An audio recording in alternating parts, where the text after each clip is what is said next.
Ya hati bersih itu ya tidak nuruti nafsu gitu. Di tempat kerja kan kalau hati kamu tidak bersih ngelihat orang yang gajinya lebih tinggi, wah nggak enak jadi saya, enak jadi itu, gitu. Lama-lama melihat orang yang cantik nggak enak jadi saya, istri saya jelek itu cantik. Gitu.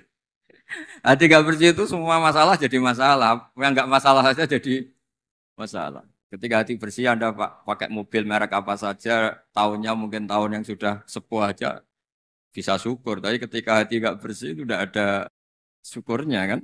Jadi makanya kata orang-orang tua itu seneng orang itu karek kue. Gitu. Maksudnya seneng tidak itu terserah kamu. Karena yang ngelola hati kita ya kita. Gitu. Makanya teman saya haji itu kalau cerita itu lucu. Pagi-pagi Pak Wimbo itu ada istri bikinkan teh suaminya. Terus kata teman saya, oh itu istri orang itu baik.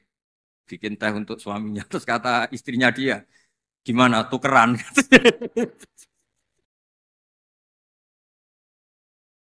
Ya sama, nanti kalau kamu di tempat kerja tidak baik ya melihat pimpinan iri, melihat atasan iri, melihat orang cantik iri, melihat orang yang lebih mapan iri itu kan tidak ada selesainya itu. Ya makanya kata syukur itu segala-galanya menurut saya tadi kata ya syukur itu segala-galanya. Orang bisa asik apa saja itu karena bersyukur itu sudah yang lainnya enggak itu. Makanya ya semuanya bersyukur. Enggak ada solusinya di luar itu. Makanya solusinya syukur. Coba misalnya kita orang Indonesia melihat Amerika atau Swiss atau mana saja, apa ada siap jadi orang Swiss? Di sana dianggap imigran, sudah gitu dianggap pendatang, eksistensi kita. Mendingan jadi orang Indonesia, karuan warga negara kita, daripada ngeluh membanding-bandingkan dengan negara lain, mendingan bersyukur jadi warga apa? Indonesia. Karena Anda disuruh jadi warga negara sana juga gak siap. Gitu. Sudah gitu wajahnya dipertanyakan, ini wajah Swiss apa Solo? Kan malah jadi panjang. Gitu. Masih ngurus warga negara macam-macam. Sementara kita di Indonesia langsung jadi penduduk sah. Semuanya kata kuncinya itu syukur tadi. Hati resik itu ya maknanya syukur. Saya kira. Assalamualaikum warahmatullahi wabarakatuh. Nahmaduka ya ghafur ya syakuru wa salli wa sallim wa barik ala sayyidina maulana Muhammadin wa ala alihi wa sahbihi asmain nama ba'du. Semua Dewan Komisioner OJK yang saya hormati, wabil khusus Bapak Ketua, Bapak Ketua Dewan Komisioner OJK, Bapak Wimbo Santoso, Pak Wakil, Ibu Wakil Ketua, Ibu Nur Haida, dan semua anggota, Kepala Regional Jawa Tengah, Bapak Aman Santosa, tidak lupa teman kami, Gus kami, Kiai Haji Tas Yasin, semua teman-teman yang ikuti virtual, salam kebangsaan, salam semua. Ini diminta ngaji ya Pak, merawat persaudaraan kebangsaan. Saya sering punya tamu mulai polisi, mulai pejabat, ya mulai yang Islam sampai non-Muslim.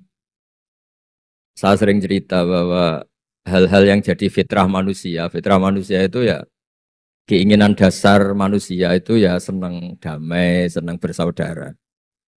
Karena hal itu fitrah. Fitrah itu desain awal manusia itu suka damai.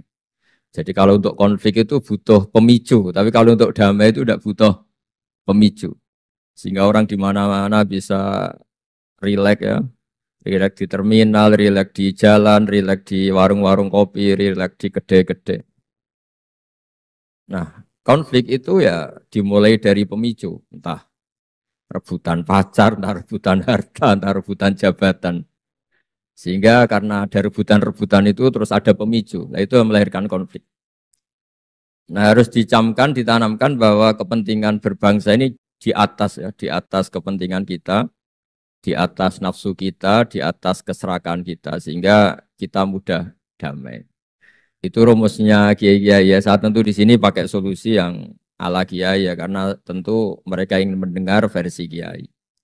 Kalau versi polisi mungkin ya tegakkan hukum. Kalau versi bank atau JK ya kalau apa nasabah nakal ya jangan dikasih kredit lagi. Kalau versi mertua ya kalau mantu nakal ya dipulangkan anaknya ditarik kembali. Jadi versi itu banyak ya. Kalau versi imigrasi ya mungkin dicabut paspornya gitu. Kalau versi Kiai itu melihat dunia ini sederhana. Banyak orang-orang tasawuf, saya ini cerita tasawuf, cerita yang ringan-ringan saja. Orang tasawuf itu kalau makan, itu satu piring ternyata kenyang. Gitu. Minum satu gelas ya sudah puas. Ya. Terus dia cerita, ngapain saya butuh uang banyak, uang satu piring ya sudah cukup. Gitu. Kalau tidur gitu ya, tidur di satu kamar ya tidur, bangun ya sudah puas. Oh, artinya Anda punya kamar 100 ya tidurnya tetap di satu kamar. Jangan mentang-mentang punya kamar 100 dibagi 5 menitan itu. Karena eman kalau kamar yang lain nganggur gitu. Artinya kalau punya kamar satu cukup, ngapain ingin punya kamar banyak. Jadi sebetulnya kalau kita punya rumah banyak itu nambah kebingungan karena yang sana yang rumah siapa, yang sana siapa. Ya kalau dianggap prestasi, kalau dianggap tambah bingung karena mau tidur saja di rumah mana ya, di kamar mana ya. Kalau miskin kan enak, sudah itu aja, gak ada banyak pilihan. Artinya dengan cara seperti itu sebetulnya merajut kebangsaan tuh lebih mudah karena awal dari segala perpecahan, segala konflik itu mau menang sendiri. Sehingga dulu cerita-cerita orang sufi, kalau dengar itu tetangga kamu tidak cocok, partai sebelah tidak cocok, terus ormas sebelah tidak cocok, itu jawabannya lucu. Sebetulnya saya sebagai manusia kalau ada orang tidak cocok itu tersiksa, tapi bagus lah. Kalau tidak cocok itu tidak utang saya, tidak pinjam uang saya, tidak pinjam mobil saya. Sehingga jadi gampang gitu. Artinya jadi gampang itu ya orang yang baik sama kamu ya baik karena Anda punya mitra, punya teman. Yang sedang nggak seneng kamu juga baik. Di mana-mana orang pinjam uang itu gara-gara seneng, gara-gara cocok. Jadi tidak cocok ya ada berkahnya sendiri. Jadi dengan cara pandang seperti itu hidup itu rileks. Nah, itu kalau teman-teman yang utang itu pasti temennya itu. Ada musuh kamu utang kamu. Jadi musuh ya punya berkah sendiri. Tapi jangan musuh yang sampai nikah, menembak itu nggak berperadaban. Suatu saat Imam Syafi'i itu pernah didatangi orang itu, ketemu beliau cium tangan, hormat. Setelah di luar ternyata orang itu mencaci maki. Coro Jawa ngerasani tadi, kata Pak Wimbo karena orang Solo itu ngerasani. Ketika Imam Syafi'i dilaporin orang itu di depan Anda menghormati, kalau di luar itu ngerasani itu, menghina, ngata-ngatain. Jawabnya Imam Syafi'i lucu. Alhamdulillah berarti saya wibawa katanya. Di depan saya tidak berani. Dijawab enteng saja, tidak dijawab serius. Berarti saya wibawa. Di depan saya buktinya tidak berani. Nah Islam itu ngajari itu semua. Ngajarin ketika kita disenengin orang banyak itu ya poin atau aset. Karena kita harus kerjasama atau sama-sama kerja dengan banyak pihak. Tapi kalau ada orang lain yang sedang tidak seneng atau tidak cocok, itu juga ada berkahnya sendiri karena dia bisa mandiri. Itu kalau mantu-mantu itu tidak tukaran sama mertuanya, itu tidak mandiri-mandiri. Disuruh mertuanya mangan ramangan kumpul yuk, tambah suwe tambah goblok gitu, tambah lama tambah goblok. Gitu. Baru gara-gara terlalu cocok kan. Kalau agak-agak tukaran, agak-agak konflik itu malah cepat mandiri. Sehingga merajut kebangsaan itu ya harus dipikir secara luas. Ada teman-teman yang mungkin nggak mau pulang kampung, maunya tetap di Belanda, di Amerika. Tapi ternyata niatnya memfasilitasi kalau ada mahasiswa yang ke sana, ada yang dijujuk gitu. Ada yang dijujuk, sehingga bangsa ini bisa menimba ilmu di berbagai negara. Termasuk dulu di Mekah itu ada namanya Syekh Mukhtar. Itu semua dulu nggak ada hotel, semua orang haji pasti numpang dalamnya atau rumahnya Syekh Mukhtar. Beliau nggak pulang karena jagani semua yang haji di Indonesia biar gampang. Artinya jangan kira teman-teman yang sedang di Mekah atau di Medina atau di Eropa atau di Amerika terus anti kebangsaan, enggak juga. Ternyata mereka bisa memfasilitasi kita saat kita di sana. Wawasan kebangsaannya juga hanya menjadi fasilitator atau menjadi mediasi atau jadi sarana kalau ada teman-teman ke sana. Begitu juga para wali. Ini cerita, mungkin cerita yang enggak ada di OJK, cerita wali Pak Wimbo. Wali itu kalau disuruh mikir kredit, disuruh mikir cara bantu orang miskin itu ya enggak pati bakat gitu. Tapi komunikasinya langsung sama yang punya. Jadi alam raya ini dengan segala variannya itu milik Allah Subhanahu wa taala. Jadi kalau Anda ingin merubah lakonnya wayang, Itu ndak usah ngerayu Gatot Kaca disuruh jadi Semar atau disuruh jadi Bagong itu susah. Mereka nggak mau. Pasti mempertahankan karakter masing-masing. Itu ngerayu dalangnya saja. Ini lakonnya diganti. Nah wali itu gitu. Kalau ngerubah Indonesia itu ya komunikasinya sama Allah. Karena yang mengendalikan alam raya ini Allah Subhanahu wa Ta'ala. Kita tidak bisa mengendalikan pikiran orang. Sering ada orang itu, ini cerita yang ringan-ringan saja. Tapi barokahnya cerita ini nanti gampang merajut persaudaraan. Bapak itu, bapak saya, Kiai Haji Nur Salim, itu paling suka itu sama orang yang agak sombong. Sombong itu ya, ketua RT sudah bangganya Masya Allah. Dia punya motor satu sudah kayak orang paling kaya di dunia. Punya istri yang sebetulnya ada cantik, ya dia ngira istrinya itu paling cantik di dunia. Dia agak ganteng yang merasa paling ganteng di dunia. Saya dulu ya iskal itu janggal. Kenapa sih kok seneng kancanan orang sombong? Ternyata orang sombong itu orang yang paling gampang syukur. Orang gampang syukur. Tapi kalau ketemu orang yang kelihatannya sopan, apa saya hanya RT, apa saya hanya di OJK, saya ada menteri, menteri saya ada presiden.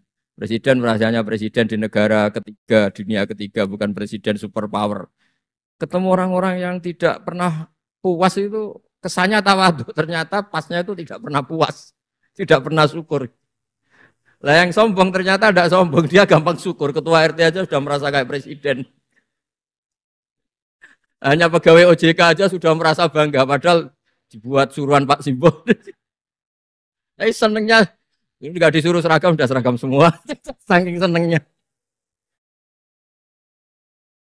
Ya, bangga banget ya. Bangga banget. Itu, iya. Jadi sama, sebetulnya kita jadi warga Indonesia, berKTP Indonesia sudah harus seneng. Tidak gampang, orang punya negara itu udah. Coba orang-orang yang sekarang di Amerika di mana-mana itu orang Indonesia itu ya kangen rumah. Itu untuk kangen ke sini itu harus berbiaya 100 juta untuk pulang. Kita tidak usah kangen sudah di Indonesia itu sudah luar biasa. Nah, sama-sama kerja atau saling memberi kontribusi. Saya sering punya analogi ya. Saya sering diskusi sama banyak rektor di Indonesia. Bagus mana kerja sistem modern sama sistem kiai. Kata saya ya semuanya punya plus minus. Tapi kalau saya kiai ya milih bagus kerjanya kiai. Gitu. Kalau kiai itu ngajarkan orang yang mampu nolong yang lemah. Ya sudah itu aja ajaranya. Kapan saja Anda mampu, berkesempatan mampu ya wajib menolong. Tapi kalau sistem modern itu ada jobnya. Sehingga gara-gara ada jobnya, suatu saat mungkin kalau ada orang tenggelam, wah saya ada tim SAR gak perlu menolong. Gitu. Kalau ada orang miskin, saya ada pegawai bank gak perlu masih kredit. Itu bahaya untuk bangsa ini. Sehingga dibutuhkan kerja-kerja yang ala kiai saja. Kalau ada kecelakaan di jalan, meskipun Anda tidak satlantas, ya ditolong Anda yang menangi, yang tahu. Kalau ada yang miskin, tetangga kamu Anda mampu, ya tolong saja. Tidak usah nunggu diajukan proposal, didaftarkan miskin resmi, sampai ada plakatnya, terus baru dibantu. Itu selak mati. Nah, selak kelaparan. Nah, pendidikan agama juga gitu. Misalnya semester ini mengkaji tentang sholat, misalnya di UIN atau di IAIN. Mengkaji tentang haji. Kalau di Kiai enggak, Anda mau haji tinggal tanya Kiai. Tapi kalau ada kuliah, nunggu semester itu, nunggu dosen itu, baru tahu bab haji. Nah kalau pertolongan itu nunggu polisi, nunggu OJK itu prosedur dulu, kadang ditanya sertifikatnya macam-macam. Nah di sini pentingnya kerja. Jadi kalau lembaga resmi ini untuk hal-hal yang besar, yang tidak mendesak, yang mengikat. Tapi harus ada sistem sosial yang on time, yang setiap saat bisa diakses. Yaitu kebaikan masif, kebaikan yang semua orang itu merasa harus menjaga. Jadi yang menjaga kestabilan Indonesia itu semua orang, bukan polisi, bukan tentara, bukan siapa saja, termasuk departemen-departemen resmi, kepolisian, termasuk semuanya. Dengan merasa seperti itu, saling tergantung. Dan yang lebih cepat ya sistem sosial tadi. Sehingga kalau sistem sosial itu ada kiai, atau ada tokoh agama lain, atau ada yang dituakan, itu relatif stabil, karena Coro Jawa nak tukaran itu sungkan, kalau terlalu konflik itu sungkan. Nah sehingga dulu ada cerita ini cerita ada seorang perempuan itu ketemu Nabi itu di jalan. Itu cara etika orang kita lah, apalagi orang Solo, orang Jogja itu kan ada etis, ketemu di jalan dicegat. Ya Rasulullah, saya ini punya bapak sudah tua dan kalau Anda haji seperti ini pasti ingin bapak saya itu ikut, tapi beliau sudah tua sehingga tidak bisa ikut. Ini gimana? Saya harus menghajikan beliau apa enggak? Sama Nabi saat itu dijawab, kalau bapak kamu punya utang, kamu yang bayar cukup enggak? Ya cukup ya Rasulullah. Ya sudah seperti itu. Artinya cukup Anda hajikan. Kemudian oleh Imam Bukhari itu dibabkan lucu. Babnya itu unik. Bab boleh tanya tokoh di jalan. Jadi tidak tentang hajinya, tapi tokoh itu harus siap menjawab pertanyaan meskipun sedang di jalan. Tidak usah nunggu sowan di rumah atau antri inden daftar tamu. Nah, itu jadi pelajaran bagi kita. Jadi kebaikan itu kita wajibkan dulu ke siapapun yang mampu dan berkesempatan. Sehingga kalau kita misalnya ketemu orang tenggelam, meskipun kita tidak pegawai SAR atau tidak yang bertugas di pantai itu, ya kalau Anda mampu, ya selamatkan. Kalau ada kebutuhan tertentu masyarakat, misalnya sakit, Anda berkemampuan minjemin mobil untuk diantar ke rumah sakit, ya kewajiban Anda. Bukan nunggu dinas resmi yang mengambil. Jadi kebaikan yang diwajibkan ke dinas resmi, ya monggo, kita loyal, kita dukung, kita support. Tapi kewajiban yang diwajibkan atas nama agama bagi yang mampu itu tidak boleh hilang. Karena ini yang langsung bersentuhan dengan masyarakat. Coba kemarin pas COVID misalnya, banyak teman-teman saudara kita yang pulang kampung. Ketika lembaga resmi belum ngurus itu, yang ngurus ya keluarga, anak famili, mereka pulang, mangan ramangan kumpul. Ya ada, alhamdulillah ya ada yang kelaparan. Kenapa tidak ada yang kelaparan? Karena sistem sosial itu jalan. Orang kok medit atau kikir sama tetangga, sama keluarga itu pasti diadili masyarakat. Dan masyarakat sepakat urusan makan itu sepele. Sehingga mereka pulang ya ikut Pak D-nya, Pak Leknya, ikut Mbahnya itu semuanya bisa makan. Bisa ngopi-ngopi, bisa rokok-rokok, ya tetap santai aja normal. Bahkan banyak yang nganggur itu seneng. Barokahnya nganggur yang ngutangi tidak nagih. Kalau tidak, jadi ya dianggap ringan saja hal-hal seperti itu. Khawatir saya kalau saya baca kitab di karangan seorang ulama besar, Al-Hayatul Ulya, otoritas besar dalam satu sistem negara, itu harus diakui sebagai bagian dari kebaikan masif. Jadi kebaikan masif yang nggak boleh hilang adalah kebaikan yang nggak punya otoritas, karena ini jumlahnya lebih besar. Ya tadi misalnya kecelakaan di jalan itu kan tidak bisa kebetulan ada mobil patroli atau mobilnya apa Satlantas atau lembaga resmi tertentu yang nangani kecelakaan. Yang nangani ya orang-orang di jalan yang menangi itu terus diantar ke rumah sakit atau ngabari keluarga. Jika kata Nabi, kullukum ra'in wa kullukum mas'ulun an ra'iyati. Semua kita ini menjaga kedamaian, menjaga kemakmuran, semua kita jaga sistem sosial, semua kita menjaga kebaikan. Nah dari semua itu dibikinlah di era modern lembaga-lembaga formal. Tapi jangan juga lembaga formal menghilangkan sistem fitrah manusia tadi yang fitrahnya ingin baik dan itu ada di mana-mana dan kapan saja. Dan Allah kalau menciptakan sesuatu itu pasti luar biasa. Saya sering ditanya sama orang-orang, Gus gunane Indonesia seneng cangkruk itu apa? Anggap aja itu tim SAR paling on time katanya. Itu kalau ada orang bingung, yang ditanya pertama yang orang-orang nganggur di pertigaan, ini rumahnya mana? Kalau ada orang bingung yang nanya itu. Kalau ada orang kecelakaan yang nolong ya.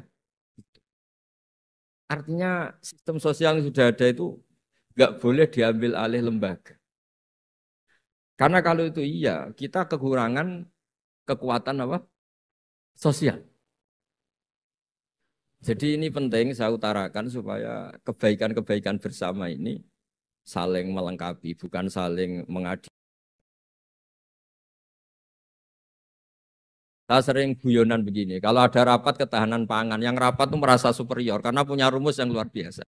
Tapi apa artinya rumus itu kalau petani nggak mau nanam padi? Petani itu tidak usah rapat, tapi nanam padi itu otomatis jaga ketahanan apa? Pangan. Sistem sosial juga sama. Di kampung tuh kalau ada orang jahat atau sinis, itu pasti nggak punya teman. Monggo Gus Yasin ini rawuh. Ini alhamdulillah Gus Yasin rawuh. Monggo.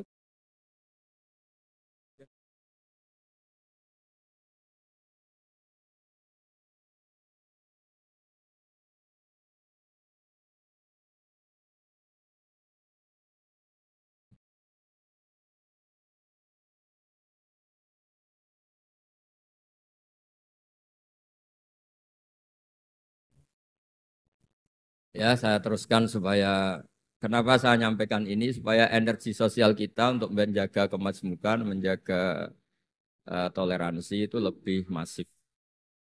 Di beberapa daerah itu ya banyak masjid jejer gereja di Tuban, di Jakarta. Dan ketika buktinya nggak ada apa-apa, yaitu simbol perdamaian. Di beberapa daerah ya banyak orang Islam, bosnya itu non-Muslim. Atau sebaliknya non-Muslim, bosnya Muslim. Atasan juga banyak begitu, atasannya Muslim. Itu kan contoh sosial yang sudah masif. Justru karena didiskusikan, diseminarkan tuh menjadi kayak kita baru mulai. Nah itu malah aneh. Jadi selama ini kan ya sudah begitu kan, banyak orang Islam di mana-mana.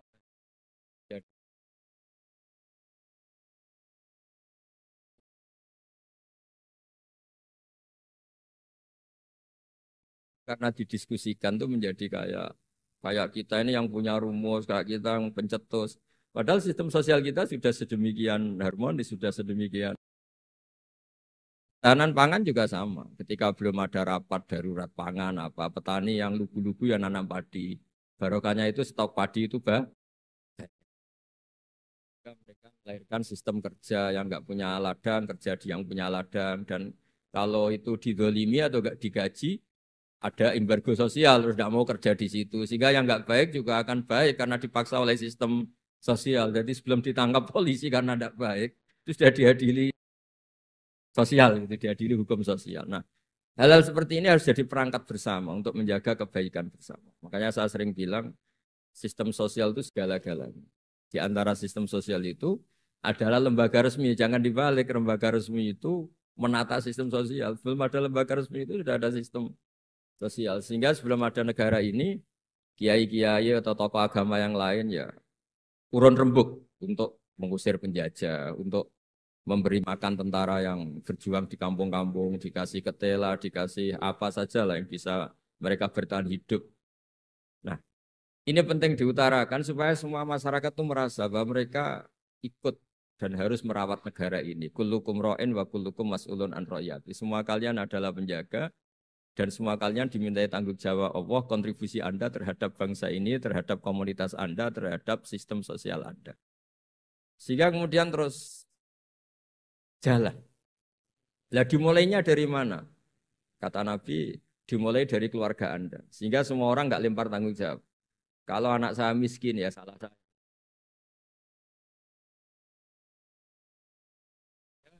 Jangan karena ada sistem modern, setiap ada yang miskin menyalahkan.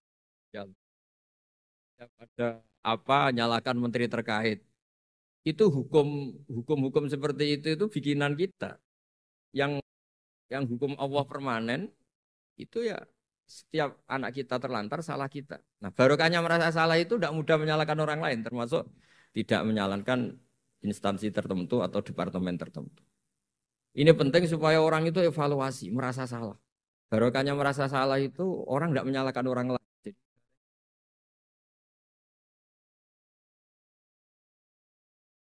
apa baiknya agama ini? Jadi kalau berdoa disuruh mulai dengan Robbana Dzolamna apa?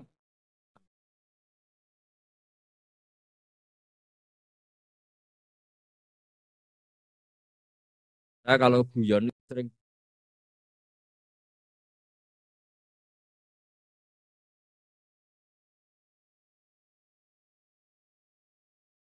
miskin tahu-tahu jadi bupati atau gubernur. Terus itu tarif utang kamu ya dinaikkan. Dulu zaman sama-sama miskin paling pinjam uang hanya 10.000. Gara-gara jadi bupati atau gubernur BI misalnya atau ketua OJK. Utangnya dinaikkan bukan sesuai Anda tapi sesuai jabatan teman kamu. Masa punya teman gubernur kita utang 100, ya utang modal 100 juta. Dan kalau nggak ngutangin, wah katanya teman dekat ternyata nggak mau dipinjemin. Jadi punya kultur menyalahkan orang lain. Dia SDM-nya hanya ketua RT gara-gara punya teman gubernur atau presiden atau apa. Inginnya ya lebih tinggi lagi. Jadi bukan dasar kapasitas dia tapi kapasitas temannya. Itu juga bagian dari kesalahan yang kita ciptakan. Sehingga agama mengatur orang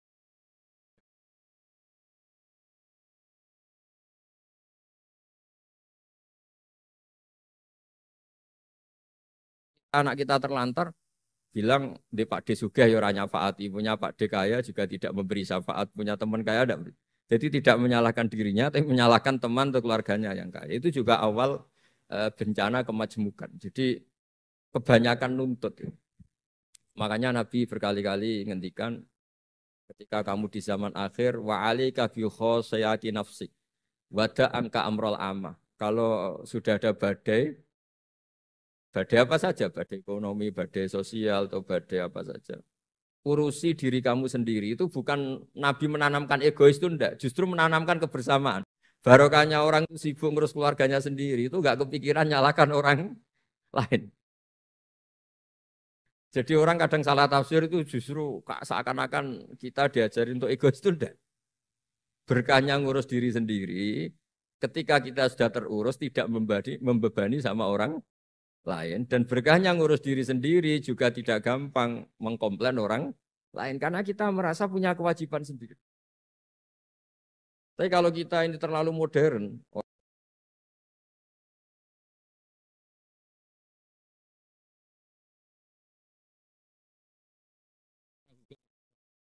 kita berkewajiban tugas itu. Tapi kalau itu untuk alasan menyalahkan, semangat kita menyalahkan. Dan agama itu tidak mengajari seperti itu. Agama itu mengajari Rabbana dzulamna apa? Anfusana. Ya Allah, saya ini merasa mendolimi diri sendiri. Nah dengan seperti itu enak. Enak cara hukum sosial kayak tadi. Ketika Allah menciptakan orang tidak suka kita, kita kadang ya Allah salah saya apa kok sampai orang tidak cocok saya. Kamu lupa Allah mendesain orang tidak cocok kamu supaya ada utang kamu, tidak ganggu kamu. Barokahnya tidak cocok itu tidak minta uang kamu. Nah itu yang saya ingin ditiru. Jadi perilaku-perilaku ulama-ulama besar kayak Imam Syafi'i itu kalau tadi berkali-kali saya ngomong ya Aba Abdillah panggilannya Imam Syafi'i ya Aba Abdillah orang itu tidak cocok kamu. Ya baguslah dia merdekakan saya. Dia tidak akan pinjam uang saya, tidak pinjam mobil saya, tidak akan ganggu saya. Tidak cocok. Kalau dia hajatan juga tidak ngundang kamu. Jadi tidak cocok itu ya barokahnya ya banyak. Nah kenapa banyak kiai tidak dimintai rembukan masyarakat padahal dituakan? Karena kalau semuanya minta rembukan kiai itu disarankan mondok semua. Padahal barokahnya negara ini ya ada yang kuliah, ada yang jadi polisi, ada yang jadi tentara. Kalau rembukan semua sama kiai disarankan mondok semua. Nanti yang jadi polisi siapa, yang jadi dokter siapa. Nah barokahnya kadang-kadang kiai ditinggalkan, nggak diajak rembukan itu ya varian-varian profesi itu banyak. Kiainya juga ada harus terus ya, bisa seperti itu ya biasa. Jadi apa kemajmukan, menjaga kemajmukan itu dimulai dari semua orang merasa berkewajiban menjaga perdamaian ini, menjaga keharmonisan ini. Tentu dimulai dari merasa wajib pada dirinya. Ini penting supaya tidak ingin menyalahkan orang lain atau terbersit menyalahkan orang. Terus kedua, bahagia dengan dirinya. Misalnya orang yang paling miskin di Indonesia. Itu ternyata tadi saya utarakan, saya punya kitab-kitab tasawuf banyak. Itu lucu dan jadi gampang hidup. Misalnya dia miskin makan satu piring kenyang. Kenapa saya harus korupsi? Kenapa saya harus mencuri? Wong makan satu. Dia menghitung. Orang sampai kaya raya, itu makannya sampai meninggal, misalnya 60 tahun, jumlahnya sama orang miskin, ternyata jumlah yang dimakan yang sama, jumlah yang diminum ya. Terus ada pertanyaan, saya pernah digugat juga pas dalam satu acara. Tapi kalau orang kaya ingin apa saja kan kesampaian, Gus. Ingin beli mobil kesampaian, ingin beli pesawat kesampaian. Saya tanya, ya orang kaya inginnya tidak seperti itu. Misalnya, ya, kesampaian. Tetap aja ada yang enggak kesampaian. Kadang-kadang, wah enak jadi anaknya presiden, anaknya gubernur, apa saja kesampaian. Banyak juga anaknya presiden mungkin ingin anaknya jadi presiden ya gak kesampaian. Anaknya kiai ingin anaknya jadi kiai ya gak kesampaian. Mungkin anaknya jenderal, anaknya ingin jadi jenderal. Nah dia nyontohkannya kan, wah kalau jadi orang kaya itu enak, ingin makan di apa saja kesampaian. Masa orang kaya seleranya hanya ingin apa? Makan. Artinya ada saja yang enggak sama. Jadi Raja Arab Saudi, ada aja yang enggak kesampaian. Mungkin bayangkannya ya ada yang demo, ada yang komplain, semua anak yang diinginkan putra mahkota jadi ya tidak gampang kesampaian. Nah, Kemudian dia berpikir lagi. Saya ulang lagi ya. Dia berpikir lagi si orang miskin tadi. Misalnya dia ke hutan atau ke gunung. Wah, enak jadi bupati, gubernur, apa-apa difasilitasin negara. Terus dia mikir, tapi mereka punya atasan. Ditegur atasannya takut, diatur atasannya takut. Kok enak saya nggak punya apa atasannya. Tapi intinya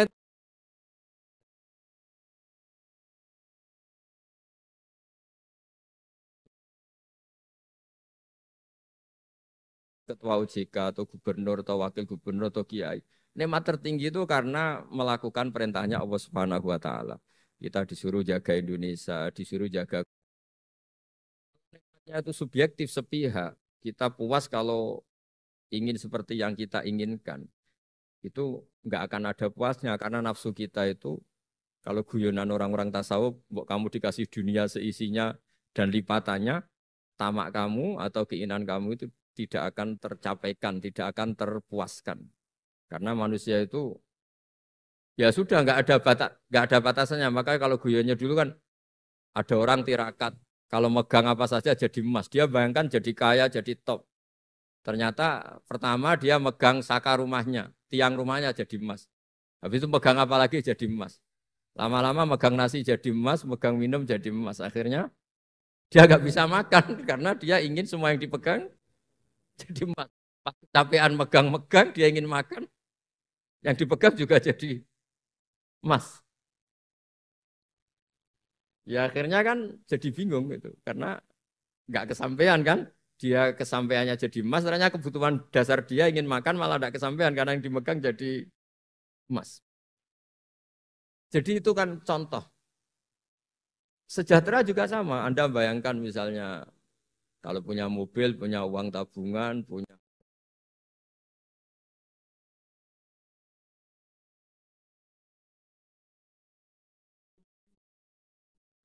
dengan banyak bergantung. Dengan tidak banyak bergantung itu ilmiah mana? Misalnya gini, saya ini bahagia cukup dengan makan satu piring. Anda bahagia nunggu punya Alphard, punya uang 1 miliar. Lu menggantungkan kebahagiaan dengan banyak sesuatu yang Anda belum miliki itu sudah satu kebodohan kalau orang tasawuf. Cek repot ya, tapi bahagia we kok kakean syarat gitu. Makanya saya sering bilang kalau saya berkali-kali cerita ada orang perempuan datang ke saya, Gus saya ini ingin kaya. Dan orangnya itu jelek. Saya bilang, kalau kaya yang repot kamu. Kenapa Gus? Setelah suami kamu kaya, sekarang suami kamu kan miskin. Pertama yang dievaluasi apa? Ganti rumah, ganti mobil. Lama-lama ganti Anda, kata saya. Karena setelah rumahnya bagus, mobilnya bagus, yang dievaluasi pasti Anda, kata. Wah, kalau gitu miskin aja, Gus. Iya kan? Sudah rumah bagus, mobil bagus, ternyata istrinya. Nanti kalau suami kamu kaya, yang dievaluasi tidak hanya mobil dan tapi nah, ini ya guyon, tapi supaya kita ini bahagia dengan diri kita apa? Sendiri. Gitu. Jadi saya mohon semohon-mohonnya semua yang mendengar ngaji ini bahwa agama ini mengajarkan wa'ali kabi khosoti nafsik. Urus diri kamu sendiri itu bukan mengajari egois itu bukan. Kalau semua kewajiban orang merasa bertanggung jawab, paling tidak bawaannya itu tidak nyalahkan orang lain. Dan negara juga agak repot-repot karena semua orang dicukupi oleh orang tuanya, oleh keluarganya. Sehingga negara ini sifatnya hanya membantu, bukan ngurus yang pokok. Tangan negara tidak cukup untuk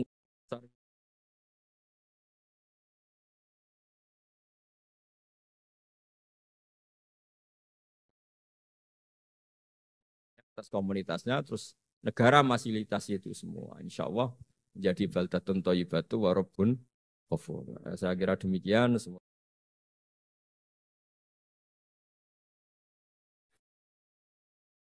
Dulu di antara kebaikan tentu meninggalkan semua dosa, meninggalkan semua maksiat. Itu pasti dianggap kebaikan. Lalu ada beberapa wali, ini cerita ini di Minhajul Abidin, karangan Imam Ghazali. Ada beberapa wali yang karena ingin tidak dosa itu kemudian uzlah. Uzlah itu mengasingkan diri di hutan. Tentu menjadi tidak maksiat. Karena mereka jauh dari gemerlapnya dunia. Niki boten bela Gus Yasin karena wakil gubernur boten, tapi kersane menjadi wakil gubernur sing berdalil, berlisensi. Jadi boten dianggap hanya karir politik, tapi dianggap wakil gubernur sing berlisensi syariah.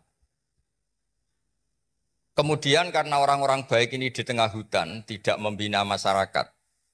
Masyarakat ini bisa dibina oleh orang-orang yang macam-macam. Bisa kelompok yang al-ladiniyah, tidak beragama, atau kelompok-kelompok yang sangat-sangat anti kemapanan atau anti kebaikan. Kemudian ulama-ulama yang nyepi nih, sing mengasingkan diri nih, diparani kalian kiai-kiai sing nggih kumpul tiang macam-macam. Yes, kumpul waliul amri, kumpul tentara, polisi, kumpul komunitas yang macam-macam. Tentu dengan asumsi mereka ini orang-orang baik yang untuk mempertahankan Indonesia. Diparani.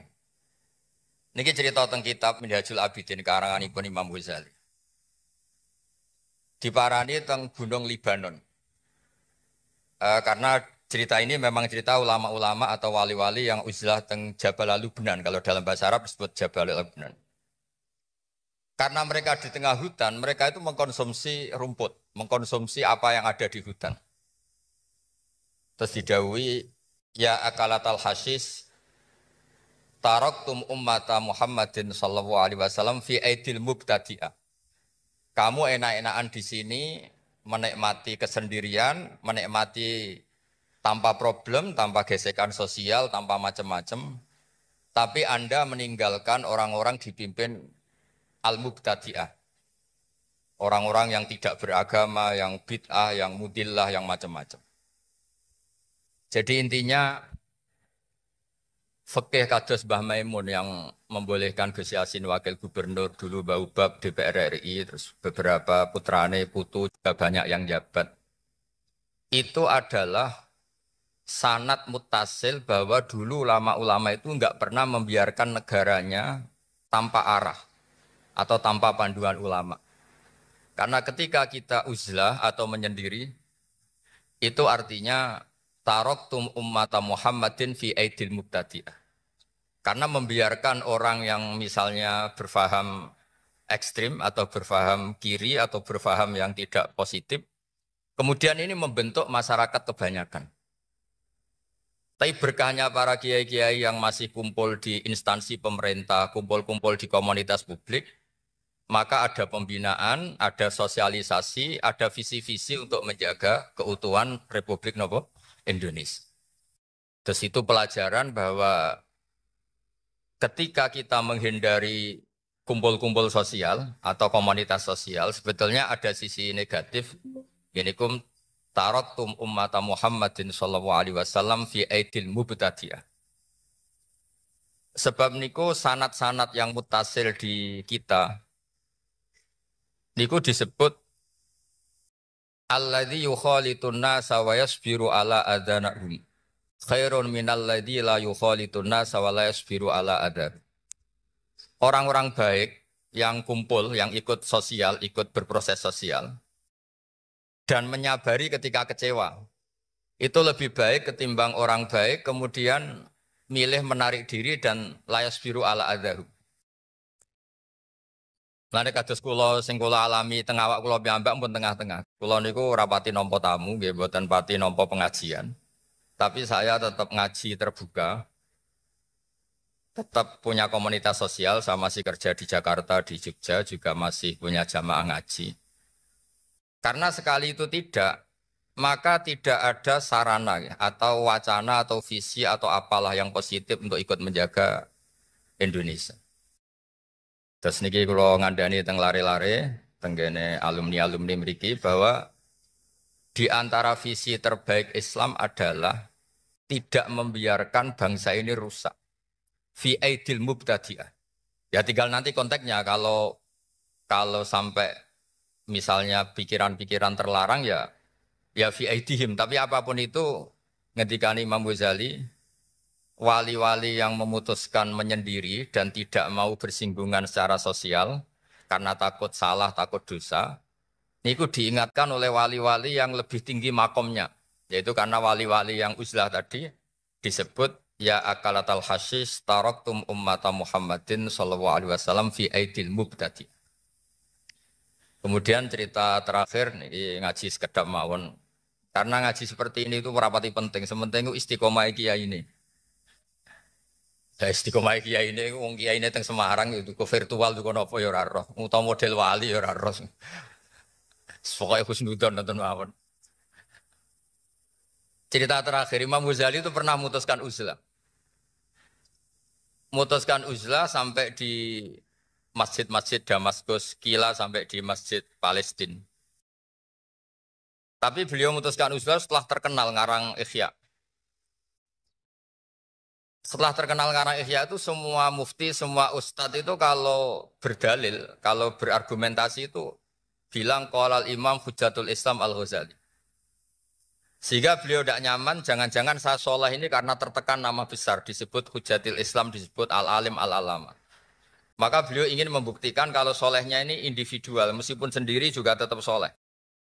Beliau uzlah, tapi di tengah-tengah uzlah itu beliau mimpi ketemu guru-gurunya, terus digojlok. Ora ana ceritane, wong apik iku urip dhewean, wong apik dhisik-dhisik iku wa udzu fi sabili. Tersakiti dalam jalan saya kata. Kalau kamu sendiri itu Anda tidak ngalami udzu fi sabili. Nggih maksud kula niki mboten bela Gus Yassin. Gus Yassin ini wakil gubernur ya macam-macam. Wos partainya ya macam-macam. Ya jarani mampu partai ini, mampu partai ini sebutan. Gus Yassin putrane Mbah Mun kiai teng Pondok Anwar 4 ngoten. Tapi apapun orang salah paham itu bagian dari dinamika berislam. Ini disebut wa'udhu napa? Fisab. Lani Mbah Maimun itu sering kagum kalian Said Ramdan Al-Buti, kata beliau yang sering dikenang itu. Ini ya gurunya Gus Yassin, beliau mudaroh ya, atau bahasa gampangnya mujamalah napa mudaroh. Sementing jangan sebut taqiyah. Niku sholla ala ya ala kaifiyati syiah. Itu berpuluh-puluh tahun hanya karena ingin ahli sunnah itu tidak dihabisi di Syria. Jadi coro Jawa ini radi basa-basi kalian zaman itu Hafid Asad supaya sementing Syria itu tetap mayoritas ahli sunnah wal jamaah. Itu mirip ya tentu dengan kefiah yang berbeda dengan cara yang berbeda mirip bangun. Aku tak riwangi ngene iku ben santri tetap diregani. Jadi dulu entah namanya mudaroh atau mujamal atau apalah dalam disiplin-disiplin lugat itu semuanya itu demi Indonesia, demi masyarakatnya, masyarakat yang kita asuh. Sehingga suatu saat Mbah Mun itu sering tanya gini sama saya. Mesir yo negara hebat, Syria yo negara hebat. Tapi kata Mbah Mun itu hebat Indonesia. Karena Indonesia itu kalau salah, itu tidak sampai chaos, yaktulu ba'duhum ba'du, tidak chaos yang sampai saling menghabisi. Paling ngerasani gerbang sidik-sidik. Itu cek dosa cilik jadi Mbah Mun. Jadi artinya kita yang potensi macam-macam bisa potensi konflik macam-macam karena beda partai, beda sudut pandang, beda perilaku, beda adat istiadat.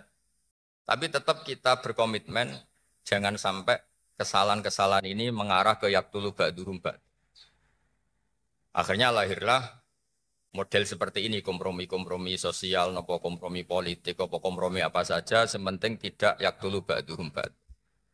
Terus niki kalau buatan niat ngandani para masaya, para punya ini wonten sedanten, wonten yang nawal, yang laila sedanten. Tapi kalau memastikan bahwa fikih yang dipilih Mbah Maimun, Gus Yassin jabat dulu, Mbah Uba putra-putrane sebagian juga jabat. Tentu kita juga mengapresiasi yang nekuni alim alama.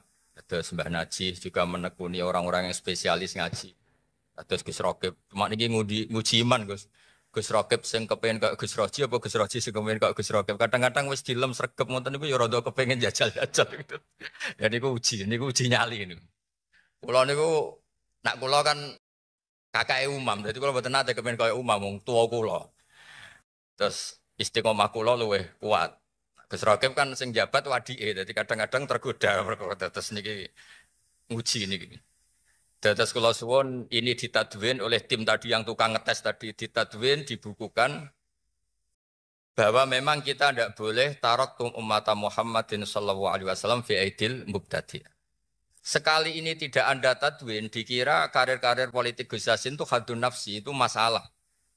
Kalau kita tidak mengkaji ini dikira hadun nafsi. Padahal zaman Mbah Hashim itu sudah sangat berkeinginan Gus Wahid Menteri Agama. Setelah itu anaknya Mbah Wahab, setelah itu terus sampai keluarga Sarang dulu itu ada yang bernama Ki Fatur Rahman, hidupnya di Merak Urak, di daerah Kerak, daerah pokoknya agak utaranya Tuban, utara barat. Ini udah di Menteri Agama. Makanya dulu ada Universitas Islam Indonesia itu pendirinya mulai Gus Wahid, tokoh-tokoh Muhammadiyah termasuk Ki Fatur Rahman. Itu juga karena tidak ingin komunitas Islam tidak jadi leader di pendidikan. Akhirnya lahirlah Universitas Islam banyak di Indonesia, terus ada yang resmi negara kayak IAIN, terus ada sekolah-sekolah tinggi kayak yang dimiliki Gus Zofur. Akhirnya Islam menjadi komunitas besar dan jadi model keren ya dalam berperilaku, dalam berperadaban. Makanya ini penting supaya kita berislam itu ya baik-baik saja.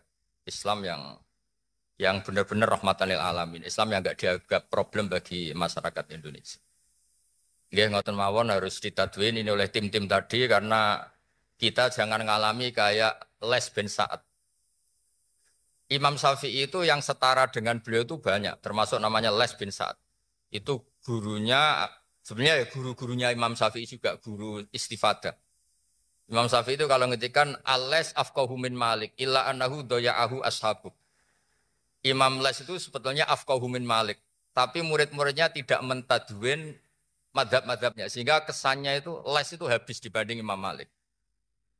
Karena murid itu sekali tidak mentadwin, seperti saya ini adekan tidak ngomong seperti ini, itu nanti dikira semua orang soleh yang jabat itu wis kepleset, saya itu wis seneng dunya. Padahal di Quran jelas ada, faqad ataina ala Ibrahim al-kitab wal hikmata wa atainahum mulkan azima. Jadi al-mulkul azim la yunafis solahiyah. Dulu banyak orang-orang soleh yang jabat. Nabi Sulaiman itu raja, Nabi Dawud itu raja. Tapi tentu bunyai-bunyai hanya suka suaminya raja. Ora usah contohnya bojone akeh, itu mesti menolak itu kalau diteruskan wajah kias. Nah kadang-kadang yang jadi raja inginnya kiasnya itu ya agak sempurna, tapi itu mesti sepingan. Tapi apapun itu khazanah seperti itu harus ditadwin supaya orang ngerti bahwa menekuni satu dunia riasa itu tidak harus buruk. Makanya Imam Malik ketika Imam Syafi'i pamit mau pindah ke Irak, mau ngaji sama Muhammad bin Hasan Asy-Syaibani ini didhawuhi sama Malik karena beliau juga trauma pernah diadili penguasa karena tidak punya power, tidak punya kekuasaan. Wattakhid li nafsika jahan li alla tato akal aradil. Ya wattakhid li nafsika jahan li alla tato akal aradil. Wong yo kudu duwe pangkat, duwe status sosial, ben gak digo bal-balan wong-wong. Jadi ini hujah-hujah fikih yang pernah saya utarakan di dalam Mbah Maimun ketika entah hari keberapanya. Supaya kita sebagai lembaga akademik, lembaga ilmiah itu apa-apa itu dipandu oleh ilmiah. Misalnya kita mencintai instansi polisi karena itu cara kita untuk melawan peredaran narkoba, melawan kejahatan, melawan hal-hal yang sifatnya kriminal. Kita mencintai instansi yang lain karena itu cara negara mengelola kemaslahatan Indonesia. Jangan sampai orang terus tidak berpikir fikih, terus tiap kiai, para pejabat, paling golek duit, paling golek proposal. Ini hanya berbasis suudzon. Nah kalau sampean tanya, tapi yang begitu kan banyak. Salahnya kiainya sudah disuudzoni kok tenan itu. Salahnya kiainya sudah disuudzoni kok tenan. Jadi kalau waca kowe aja kaget, wis kadung dadi kiai desa ora usah kaget. Kaulani wa huma mabniyani ala qaulaini akharaini hal Ismail akbaru aw Ishaq. Ayo Ismail be Ishaq tuh ndi? Kowe tau ngurusi KTP-ne apa? Hah? Ishaq, kowe tuh ndi hen? Oh, pinter iso rugen dengaran kok kalah be rugen. Jare Mustafa tuwa sapa? Ska, jare kowe tuwa. Lah kowe tau tanggal kelahirane. Mus, Ismail ibuke sapa jenenge? Hajar. Nah, Iska. Sarah. Ayu ndi? Ayu kabeh. Dadi bojone Nabi kudu ayu. Ayu ndi Hajar Sarah. Lho ora kira ora ceritane tak ceritane ya. Ben kowe di selera Arabi ayu. Selerane ae ora usah kesampean. Sampeane anu takdir, anu apa? Dadi Sarah iku ayu. Bojo pertamane Ibrahim. Ya ayu. Menawa nak delok iki ayu Sarah. Mulane wong-wong Yahudi akeh sing jenenge apa? Sarah, artis-artis ning Hollywood itu jenenge apa? Sarah. Mergo Ibrahim cara wong Yahudi ya napa? Yahudi. Jadi Ibrahim nabi sing diklaim semua 3 agama. Mulane wong Kristen ya bangga dengan nama apa? Ibrahim, Abraham, wong Yahudi ya bangga. Wong Jawa menawa ya mbah Brahmana mbah kalimat apa ya ora. Yes, sanggup ae kok Ibrahim. Nah Ibrahim bojone ayu kan. Bojone ayu. Jadi Ibrahim nabi bojone ayu. Anak ulama warasatul anbiya ya pantese bojone ayu. Dadi ora marisi ilmune tok ya napa? Nah, di situ itu ada raja yang terkenal maniak perempuan. Sampai ngutus ajudan-ajudane kon ning perbatasan negara. Nek ana wong ayu kon nangkep. Nek elek kon liwat taman. Dadi mulai dhisik wong elek ku ya aman. Akhirnya untuk wong akeh wis ribuan. Untuk wong akeh. Suatu saat Ibrahim ku liwat mbek sinten? Sarah. Terus dari pengawale ditangkep mergo ra ana wong wedok secantik Sarah. Ya urung roh jenenge mesti. Bareng ditangkep digawa ning kerajaan mau. Iku sing terjadi dialek masyhur itu. Ibrahim iku ya bodoni tapi ra bodoni. Ya bodoni tapi ra bodoni. Makanya Nabi Ibrahim itu tidak punya hak syafaat karena beliau mengklaim saya pernah bohong 3 kali. Tapi bohong 3 kali dawuh Rasulullah sallallahu alaihi wasallam sebetulnya Ibrahim enggak perlu merasa salah. Kullu dzalika fi dzatillah. Semua itu bela-belani pangeran. Siji bodoni ketika ditanya siapa yang merusak berhala-berhala ini? Ibrahim muni apa? Ya sing nggawa petel. Nah, jadi sing nggawa kapak bal fa'alahu kabiruhum. Ada itu satu. Kedua, Ibrahim itu ya cara Jawa wis dake iku sing kata zakiun cerdas. Nah aku muni bojoku mesti aku dipateni karena raja ini maniak perempuan, tentu suami dianggap problem. Tapi aku nak muni dulur aku IP. Duwe adik ayu rak mulya, perkara kakake adik ayu. Kene pondok di adik ayu mesti mulya. Waduh, kowe ning ndi wae di adik ayu mesti mulya. Kowe mesti wong berburu adikmu liwat kowe. Tapi nek adik elek wis biasa wae wong ngono. Sehingga dengan perhitungan itu Nabi Ibrahim tanya, perempuan ini siapa? Dijawab adikku, ukhti. Oh dimulyakno Ibrahim, mergo calon IP. Muni bojo sebelah dene. Warang muni dulure mlebu kamar dikai diperlakukan khusus, Sarah ngamuk. Nabi mbodoni, Nabi opo? Jadi karena Sarah ini sudah turunan orang-orang hebat. Terus jare Nabi Ibrahim masyhur. Di bumi ini enggak ada yang Islam kecuali saya dan kamu. Fa anti ukhti fil Islam. Kamu itu saudara saya dalam. Jadi pertama yang istilahkan saudara seagama ya Nabi siapa? Ibrahim. Singkat cerita Sarah ini mau diajak hubungan gitu sama raja enggak mau sampai 3 kali enggak mau. Dipaksa terus tangannya raja tadi salah itu dijimpe jadi cacat. Sampai beberapa kali ngalami itu. Dan hebatnya Sarah meskipun mangkal mbek Nabi Ibrahim dongane gini, ya Allah saya ini istri seorang nabi sehingga enggak layak atau enggak boleh tersentuh oleh lelaki lain. Saya ini istri nabimu, istri kekasihmu. Jadi masuk pertukaran. Iku tawasule Sarah tetap boleh nak bojomu kan gak. Mulane bojomu kandhani, tawasul paling mandi iku karo bojo. Nak gelem yo. Ya tawasul paling mandi ya Allah. Barokahnya kedekatan suami saya dengan engkau tolong seperti ini. Gelem gak kira-kira bojomu? Akhirnya sampai 3 kali terus ngalami itu terus jari raja tadi, wahai pengawalku kamu itu tidak ngirim manusia tapi ngirim setan. Sesuatu yang aneh itu mulai dulu dibilang apa? Setan. Tapi dulu ada satu peradaban yang unik. Kalau orang kalah itu harus ngakui kekalahannya. Sehingga Sarah ini terus dikasih Hajar sama raja tadi. sebagai bentuk penghormatan saya sama kamu ini tak kasih pembantu. Yaitu siapa? Hajar. Nak dawe Mbah Mun, Hajar ku yo ayu ha. Perkara ini dhisik sing oleh dadi pembantu iku ana lomba kontestasi kecantikan. Sing oleh dadi pembantu raja iku cara saiki yo danyang mbah pengawal raja kudu ayu. Sehingga Hajar yo ayu. Lah cuma kira-kira ayu ndi sing Hajar iku lewat kontestasi, sing Sarah nganti sepakat ayu. Sing jelas ayu kabeh terus pilihane ayu kabeh. Tapi karena Ibrahim dengan Sarah itu enggak punya anak, akhirnya seneng Hajar, Hajar seneng Nabi Ibrahim, soalnya walhasil akhirnya nikah sama Hajar. Nah, sebagian besar riwayat mengatakan terus punya anak di Palestina, di Sam. Itu yang dengan Hajar. Gini kok Ismail. Tapi ada yang mengatakan ya enggak, ya memang dengan Sarah dulu punya anak siapa? Iska. Nah, terus di kitab yang saya baca ini tafsir Sawi, wa alam anna kullan minal qaulaini qala bi jama'atun nas-sahabah wa tabi'in lakinil qaulu bi anna dzabi Ismail aqwa.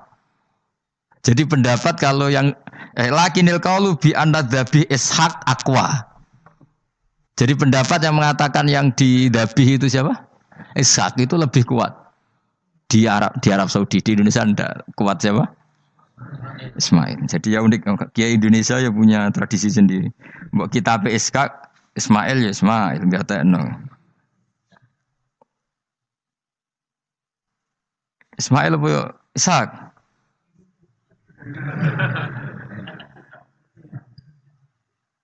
Ketoke sapa ya? Fase sapa ya? Ismail ya. Apa Ishaq? Ismail. Ismail. Ya, yes. Yes, milih. Saya ini usum kompromi. Partai sebelah we kompromi ya, saya ini usum kompromi. Ya, Ismail. Anu tengah kan apa? Tak debusi bidibkhin kelan sembelian bikapsin tegese sembelian adimin kang gede minal jannati saing swarga. Wa utai al-kapsul azim iku alladzi kuwedhus qaraba kang ngurbanohu ing alladzi sapa Habil jaabi Jibril alaihi salam fadabahu Sayyid Ibrahim mukabbiron hale wong sing maca takbir. Semenjak itu maka kesunatan kalau nyembelih sambil baca apa?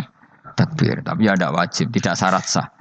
Wa tarakna lan ninggal ingsun apkoy natik ninggal ingsun. Maksudnya menyisakan ingsun alaihi fil akhirin sanaan ing pengalaman hasanan kang apik. Maksudnya setelah periode itu orang nyebut Ibrahim Ismail atau Ishak pasti muji.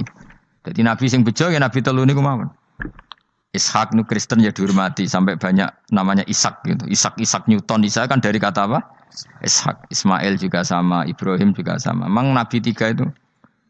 Makanya begini, saya punya pengalaman spiritual yang saya tidak akan lupa sampai ketemu pangeran ra bakal lali.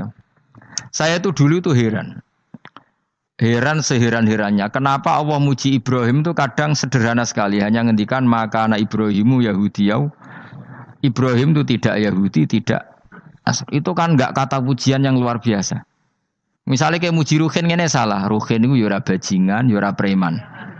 Kan hebatnya mana? Mestinya pujian itu kan alim alamah atau wali. Ini enggak. Ruhin itu yura bajingan, yura preman.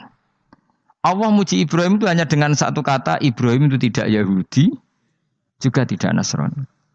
Dulu saya itu iskal itu janggal, kalau dalam bahasa ngaji itu iskal. Tapi lama sekali saya iskal. Tapi setelah saya pernah ke Yerusalem, pernah di Bethlehem itu, di Hebron ya. Ternyata Ibrahim itu makamnya itu dekat sinagog. Karena Hebron itu kota bersama, itu kakinya itu di sinagog, kepalanya di masjid. Ishak total di sinagog. Jadi King David itu total di sinagog. Artinya gini, satu-satunya penyelamat Ibrahim sebagai Muslim adalah dimaklumatkan Quran maka anak Ibrahimu Yahudiyah wala Nasraniyan. Karena secara kuburan itu tempatnya di Israel dan mayoritas Yahudi. Jadi tinggal orang Israel tinggal bilang lo ini lo agamaku. Agama Ibrahim, buktinya makamnya di Israel yang notabene apa? Yahudi. Makanya ini penting ya. Saya itu berkali-kali bilang ya. Orang soleh itu kudu ono ngawure wong soleh loh tapi saya ulang lagi. Sekali-kali kena dia anak ujinakno Sarah. Sarah itu sakit. Karena orang Yahudi itu lebih perasa punya Ibrahim. Anak wedoknya rata-rata artis-artis jenis apa? Sarah. Sekarang Sarah itu nama Yahudi apa nama Islam? Yahudi. Padahal kira-kira Sarah Yahudi apa Muslimah? Muslimah istrinya Nabi Ibrahim. Tapi kita tidak punya nyali menamakan anak kita Sarah. Coba kalau kita yang make, lama-lama Sarah terus jadi neng, jadi punyai. Tapi yang disebut Sarah itu pasti non Muslim. Begitu juga Daniel. Daniel itu nama Nabi. Yosua itu. Tapi wani gak keda anak jeneng Yosua, mesti dikira Daniel. Itu nama Nabi. Jadi banyak nama Nabi yang dipek kubu mereka. Akhirnya kene jenenge Solikin. Pokoknya ngono-ngono iku. Wah, matekno wong tenan. Nah, agama itu mulai dulu itu masalah klaim di sosialnya ya. Pada level kebenaran tentu agama itu hak dan batil. Tapi pada level sosial itu klaim. Klaim bahwa Ibrahim itu kita. Kata orang Islam, kata orang Yahudi Ibrahim itu kita, kata orang Nasrani Ibrahim itu kita. Sebab perdebatan itu ketika diputuskan Yerusalem, Hebron, terus Bethlehem, itu dianggap kota internasional, kota bersama. Sehingga di sana itu yang namanya Nabi itu kadang kakinya di masjid, kepalanya di sinagog, atau pokoknya separunan. Jadi saya pernah sholat di masjid Ibrahim itu harus melewati sinagog. Itu tak inceng Nabi Iskak itu nang tengah-tengah sinagog. Ibrahim lumayan, sirahe nang masjid. Jadi hanya satu bangunan. Sama persis di masjid Yerusalem itu masjid apa? Baitul Maqdis itu. Tembok yang satu, yang sebelah ini dipakai tembok ratapan. Tembok yang sama, yang satu dipakai masjid. Itu jangan satu tembok, bukan dua tembok. Makanya tiga agama ini unik. Musuhan tapi titik keramat itu menunjuk yang sama. Orang kok berhubung ra cocok, aku tak ning Bantul. Enggak ada yang seperti itu. Semuanya di titik itu. Jadi nak donga yo krungu. Wong kula nate teng tempat tembok ratapan yang Yahudi. Makanya sekuler yo ono barokah. Barokah dunia itu sekuler. Kula mriku nggih ketunan. Mbak-mbak nggih jilbaban enggak masalah. Karena dianggap tempat wisata. Sama di Mesir itu ada masjid tertua, Masjid Amr bin As. Wong barat nak rono ya ono sing katokan cekak macam-macam. Wong wis wisata. Kok Masjid Kauman Jogja. Sapa wae mlebu ya oleh wong sapa? Wisata. Maksudnya kan banyak turis yang ke situ posisi enggak berpakaian apa? Islami. Senajan to mok ning Jowo di Masjidnya Amr bin As sama. Nah, pertanyaannya gini, satu-satunya yang bisa meyakinkan umat Islam kalau Ibrahim tidak Yahudi dan Nasrani ya dawuh pangeran. Kenapa? Karena secara fisik makamnya itu di kawasan apa? Yahudi. Nabi Daud para meneh sak kemule iku tembok bintang kejora kabeh. Bahkan kalau ziarah ke sana kudu maca ala Yahudi dulu. Piye? Nabi Daud sing. Nah, di sini ini pentingnya nyuwun sewu, pentingnya dengan tanda kutip pentingnya politik. Jangan-jangan makam-makam itu terserah otoritasnya. Andai kan Indonesia itu menang Wahabi, mungkin makam-makam tulis sentral kemusyrikan, awas bahaya. Karena yang menang Aswaja ya tempat barokah. Ya tinggal yang nulis. Nah ini yang kita khawatirkan. Ibrahim mengalami seperti itu. Andai kan dulu yang menang 100% Umar atau Salahuddin Al-Ayyubi, mungkin Ibrahim itu enggak lagi ada sinagog di seputar Nabi siapa? Ibrahim. Semuanya mas. Tapi sekarang enggak, karena dikuasai dunia internasional itu jalan kakinya di sinagog. Ishak malah total, Ishak itu. Yakub malah total, semua tubuhnya di sinagog karena Yakub itu nama lainnya siapa? Israel. Ya, nama lainnya Yakub siapa? Makanya Yakub bin Ishak bin Ibrahim. Lah Yakub punya anak namanya Yahuda. Paham ya? Makanya Yahuda bin Yakub bin Ishak bin Ibrahim. Yahuda punya dulur yang li'ab 12, yang punya dulur li'ab itu 2, Bunyamin sama siapa? Yusuf. Yang Bunyamin Yusuf ini sakit. Yang lainnya berapa? 11. Itu 10 kan, berarti 10. Pokoknya bangsa itu berapa itu? Lah itu li'ab hanya berapa? Ada li'ab, ada apa? Sakit. Nah Yusuf, nasibnya paling untung Nabi Yusuf. Orang Kristen nama Yosef sama orang Islam jenenge Gus Yusuf itu banding. Ya. Daniel? Enggak ya? Keok ya? Sarah? Keok kita. Yusuf banding ya? Non Muslim nama Yusuf banyak ya? Islam Kiai Yusuf juga banyak. Mustafa. Ra ono Islam kabeh nah jenenge apa? Meskipun gak wong pilihan dekne Mustafa sing jeneng-jeneng saiki gak mboten ora ono maknane. Makanya saya itu mikir. Nah, terus perdebatan sejarah itu mesti mengacu ke duriyah. Duriyah itu komunitas. Nabi Ibrahim itu kita ikut partai Ismail saja ya supaya jelas ya. Ismail itu lahirnya di Palestina di Syam, dibawa ke Mekah. Tapi mari kula nu rodok setuju Iskak, mari dadi utek kula niku wis rodok iku. Utek kula niku kan anut kaul sing paling akwa. Sampean anut sing tahu krungu pertama kan angel dadi sambungi. Tapi sudahlah saya tak kompromi saja ikut siapa? Ismail. Ismail itu kemudian ketika Islam, saya ulang lagi, ketika Islam mengklaim juga agama Ibrahim, itu orang Yahudi mencibir. Kamu kok bilang agama Ibrahim itu alasannya apa?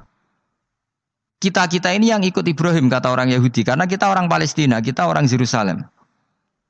Terus Nabi Muhammad memberi penjelasannya, tentu diajari Allah, Ibrahim itu pernah hidup di Mekah. Buktinya fihi ayatum bayinatum maqamu, jejak kakinya di situ, jejak kesejarahnya di situ, yaitu istrinya pernah dibawa ke Safa dan Marwah, yaitu peristiwa Hajar nyari apa? Air. Lalu Ibrahim dan Hajar ini punya anak namanya siapa? Ismail, dan itu namanya Abul Arab. Jadi Abul Arab itu Ismail. Bukan Ibrahim. Kenapa kok tidak Ibrahim? Karena Ibrahim juga Abu Syam. Ibrahim masih milik bersama. Yang mulai benar-benar hidup di Mekah itu siapa? Ismail. Maka dulu perdebatan antar para peneliti agama itu lalu Adnan itu siapa? Makanya terus diputuskan wa adnanu bila raibin inda dzawil ulumin nasabiyah ila dzabihi Ismaila nisbatuhu wa muntama. Lalu pertanyaannya, orang Yahudi yang di Palestina tetap mengklaim kalau mereka turunan siapa? Ibrahim, dan menduga Ibrahim adalah Yahudi. Islam darani Ibrahim Islam. Ya sudah seperti itu tuh nasib agama akan begitu terus ila yaumil qiyamah. Kita tentu iman status Ibrahim maka ana Ibrahimu Yahudiyau wala Nasraniyah. Nah, kenapa harus Quran ngendikan? Karena secara fisik atribut Ibrahim itu sekarang makomnya itu dikuasai Yahudi, akhirnya dikuasai Israel akhirnya juga. Jadi gampangannya ngene loh. Umpama Nabi Ibrahim di makom ning Indonesia terus dikemuli ayat kursi kan aman. Paham tuh kita? Angel temen nerangno kowe. Mesti diarani Islam. Lah tapi di makom ning Israel dikemuli bintang kejora. Paham? Maka mau tidak mau tetap ada perebutan otoritas politik. Makanya di sini ini Sayyidina Umar ngotot kepengen nalokno Romawi. Maksudnya Romawi sing nguasai Palestina. Tenan kasil. Akhirnya Nabi Ibrahim total ning masjid. Mulane kono jenenge Masjid Umar. Mergo sing naklukno awal sedurunge Salahuddin Alayubi sinten? Tapi gak suwe kalah neh wong Islam. Lagi menang neh Rasulullahuddin apa? Terus kalah meneh terus saiki dadi kota modern nih. Dikelola secara internasional dianggap kota tiga napa? Agama. Ya wis. Lah kita wis ngimani Quran wae ora usah ndelok bukti fisik. Mergo nek bukti fisik iku beberapa nabi makome ning Israel sing status notabene niku Yahudi. Lalu Yahudi itu apa? Awas kena anut aku. Wis akeh pinter lah sementara anut aku. Karena ini sekali salah itu fatal. Yahudi itu siapa? Yahudi itu nama agama, apa nama marga, apa nama sekte. Terus orang tuh gak tahu mikir meneh. Dikira Yahudi itu nama agama, apa nama sekte. Isra roh Gus ra tau mikir. Ya wis ora roh penak. Dadi Yahudi iku jeneng wong iku Yahuda bin Yakub bin Ishak bin Ibrahim. Lalu nama ini ya tetap tauhid. Tapi pertanyaannya, apapun tauhid kamu tetap akan disalahpahami oleh penulis sejarah. Maka sejarah itu sekali sing nulis salah, tetap selawase korbane yo salah. Misalnya kok Siti Jenar, kita kan tidak pernah tahu Siti Jenar persisnya piye. Kabeh nulis misalnya dekne wahdatil wujud. Akhirnya dekne tersangka wahdatil wujud manunggaling kawula Gusti. Tapi ada juga penggemar Siti Jenar. Siti Jenar udah diwali, wali songo hasud. Barang dipateni wangi, ben ketok elek digenti asu. Dadi sing ketok elek iku wali songo ning versi penggemar Siti Jenar. Aku loh termasuk turunan Sunan Kudus teng catatan. Iku ya paling mangkel mbek ketoprak. Perkara men kalah mbek Saridin ceritane. Sakjane ya mangkel, tapi sing gawe ketoprak iku tau sowan aku. Tak takoki lho kowe gawe ketoprak ngono piye iki mergawe Gus ora ono hubungane bener apa salah ya. Bar sih. Nang kowe cerita Saridin kali Sunan Kudus men kalah. Berarti niki buyutku cah ketok ya luweh kondang. Ya sudah seperti itu. Nah, khawatir kita kalau kita sudah ada hafal Quran, ada hafal hadis, nanti orang nulis sejarah itu seenak-enaknya. Makanya senyum sewu kados orang yang tidak ahli sunnah kan nggawe film gambarannya Umar nyiksa Sayyidah apa? Fatimah. Akhirnya ada orang yang benci siapa? Umar. Tentu kita enggak percaya itu. Kita lebih percaya kalau Umar sangat menghormati Sayyidah siapa? Fatimah, Sayyidah Aisyah dan sebagainya. Nah, makanya hati-hati baca sejarah itu di sini.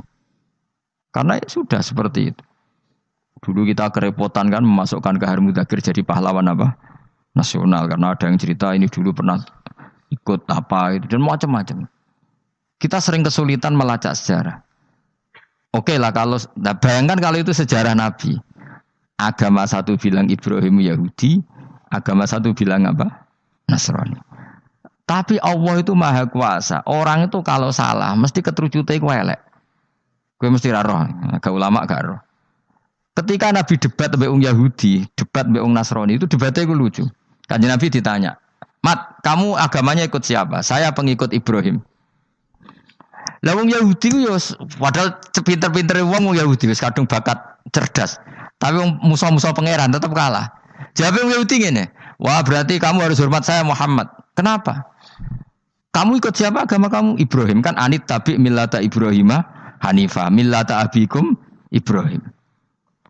Berarti kamu harus hormat saya Muhammad. Kenapa? Karena panutan kamu Ibrahim itu saja pengikut Nasrani. Sing jarang Yahudi orang Ibrahim pengikut Yahudi. Nabi oleh sewenengi upal. Mergo ketok goblok. Dadi kadang wong pinter ketok goblok. Nabi oleh guyu ngene lha ya kok aneh wong Yahuda bin Yakub bin Ishak bin Ibrahim. Dadi padha karo muni Pak Karno pengagum Puan Maharani. Kira-kira gitu cara bahasa Indonesia ini. Utawa kowe mendingin lah, Mbah Nur Salim penggemar Hasan Hasan itu anak kula. Utawa kowe muni Mbah Zubair penggemar Gus Yofur kan mboten mungkin. Utawa Mbah Hasyim penggemar Mbak Yeni. Jadi mereka itu keterucut ngene, Ibrahim itu Yahudi. Padahal sing jenenge Yahudi iku putune Nabi Ibrahim go Yahuda bin Yakub bin Ishak bin Ibrahim. Mulane terus Quran turun. Quran turun oleh gojlok ngene. Ha antum haula'i hajastum fi malakum bi ilm falimatu hajuna fi ma laysa lakum bi ilm. Ini perdebatan sudah ndak fair. Muhammad berdebat secara ilmiah karena dia junior ngaku pengikut Ibrahim. Tapi kamu Yahudi Nasrani pendapat kamu itu abal-abal. Masa Ibrahim pengikut Musa? Padahal Musa dan Ibrahim dulu Ibrahim. Masa Ibrahim pengikut Yahuda? Padahal Yahuda itu cucunya Ibrahim. Makanya Quran gojloke wa ma unzilatit Tauratu wal Injilu illa mim ba'di. Ya ahlal kitab lima tuhajuna fi Ibrahim wa ma unzilatit Tauratu wal Injilu illa mim ba'di afala taqilun. Jadi ini penting ya, penting dalam sejarah. Tapi santri-santri sing seneng ngaji ini ku ora roh sejarah. Pokoke ngaji mlebu swarga paham ra ya itu. Kok repot ngadepi wong ngaji. Saya itu tidak setuju seperti itu. Oke lah kowe mlebu swarga lah spek-pekan. Tapi mbok yo paham. Tapi ra paham lah sing penting mlebu swarga lah iku masalah kowe iku. Ora tahu kepikiran lai kalimatillah. Aku lho cara kon mlebu swarga mbek kon paham Quran, milih paham Quran sik. Lagi mlebu swarga. Tapi kok nek ra sida mlebu yo ora mungkin paham Quran bun neraka. Kowe ku aneh-aneh. Maksudnya ku ketok ngregani pangeran lah mlebu swarga iku keren lho mergo paham Quran. Ora kok koyo kowe sementing mlebu. Ora paham lah. Karena ini sudah jadi menjadi perdebatan internasional. Saya tuh berkali-kali ikut penelitian. Makanya lah lucunya nasab itu sah. Mereka yang Yahudi kalau ditanya man huwal Yahud, huwa Ishak, huwa Yahuda bin Yakub bin Ishak bin Ibrahim. Terus diomongno Ibrahim pengikut Yahudi itu padha karo tadi kayak kita bilang misalnya Mbak Munawir pengikut Gus Najib. Kan enggak mungkin. Pak Karno pengikut Puan Maharani atau Gus Mbah Hasyim pengikut Mbak Yeni. Atau Mbah Nur Salim bapak saya pengikut Hasan anak saya kan aneh. Sehingga pangeran oleh gojlok gitu. Ha antum haula'i hajastum fi malakum bi ilm. Mereka ini sudah siap berdebat secara ilmiah. Falimatu hajuna fi ma laysa lakum bi ilm. Tapi saiki pecintane Kanjeng Nabi ku rata-rata iku ora pinter. Penting solawatan berjanji buanter. Nak diarani bid'ah ngamuk wis ngono terus kegiatan. Lah sing diarani bid'ah padha dene wong solawatan iku tareh kok di. Kadang-kadang yo bingung. Wis sama dibak berjanji cara mbok terjemah ra ngarah diarani bid'ah. Lah bid'ah ning ndi wong walam matamma min khamlihi syahrani ala masyuril aqwalil marwiyatu fiya bil madinati Abu Abdullah ketika nabi kandungannya umur 2 bulan bapaknya mati. Terus itu kan tareh. Gara-gara diwaca bahasa Arab terus koyo mantra. Lah akhirnya diarani bid. Sing maca padha ora paham, akhire Allah, ya Allah. As padha dene aku repot pusing aku mikir nanti. Ayo kowe ngono ta ora kelakuanmu. Sing bi ana mau tulis bahasa Indonesia, kok terus ketara gak. Wulida maktunan biadil inaya makuhlan terus ya sudah ya biasa aja tareh. Ya kan tareh terus ketika Said Abdullah kenapa meninggal di Abwa? Wa kana qad dijtaza bi akhwalihi bani Adim nat taifatin nat jariyah fama kasafihim sahron saqiman yu'anu nasukmahu wa syakwa. Kenapa Abdullah meninggalnya di Abwa? Abwa itu kawasan Yasrib karena Abdullah sedang menjenguk keluarga besar dari ibunya. Keluarga besar dari ibunya, istrinya Abdul Muthalib itu orang Yasrib. Nah pas di sana di Bani Najjar sakit, terus kapun, terus bid'ah ning ndi wong iku sejarah. Tapi mbok waca bahasa Arab, kowe maca koyo historis Allah terus meneng wae. Ya akhirnya wong kan darani iku mantra. Mulane aku nak takoki wong iku bener ndi, saya padha ora bener ya menurut. Terus sing bener sapa sing ngalim? Wis suwe Gus nak wong ngalim bener. Ya nak ngono padha benere wae. Wong sing ngriti ku krungune mantra, sing maca mbos. Pusing ngomong terangno kowe. Nah, problemnya agama itu seperti itu. Yang diikuti orang banyak. Itu di makamnya Nabi Dawud itu ya sudah wiridan ala Yahudi.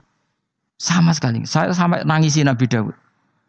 Karena makamnya itu total dirawat ala mereka. Jogja juga ngalami gitu, Jakarta, Rembang nanti juga ngalamin gitu. Banyak raja itu wali, tapi waris-warisnya sudah nyuwun sewu orang abangan, terus misalnya dikasih sesajen. Orang ono yasine tapi mau ono sesajene. Mau apa kalau makamnya memutuskan seperti itu, penjaga makamnya itu. Mulane kena dadi wali nggo anak putumu, muridmu wali, nek ora repot, guri-guri dikai sajen. Itu di Gunung Kawi itu ada makam santri, tapi tunggu mek sugihan piye sih. Kowe iku ruhe nangis tenan. Banyak seperti itu, enggak asal tua banyak. Nah, lalu makom itu terserah siapa bertanya? Terserah yang rumah atau terserah statusnya zaman dulu? Nah, karena yang rumah itu berafiliasi ke Yahudi, terus mengklaim Ibrahim itu, maka Quran harus menerangkan maka anak Ibrahimu Yahudi wala Nasrani karena secara artefak, secara kesejarahan fisik itu sekarang dikuasai Yahudi. Jadi repot. Ya tapi itu ya sudah. Makanya kita kembali ke Quran dengan cerita tadi. Ibrahim tetap Abul Anbiya. Ibrahim tetap Muslim. Buktinya punya peninggalan Ka'bah. Nah, Ka'bah ini harus kita jaga. Ketika Ibrahim kita katakan ninggali Ka'bah, ternyata Ka'bah di situ sentral tauhid. Antahira baita li taifina wal akifina warukais sujud. Ketika Ka'bah jadi sentral tauhid, maka kita akan mengatakan peninggalan Ibrahim pasti tauhid. Makanya Nabi marah besar ketika Ka'bah ada berhala banyak.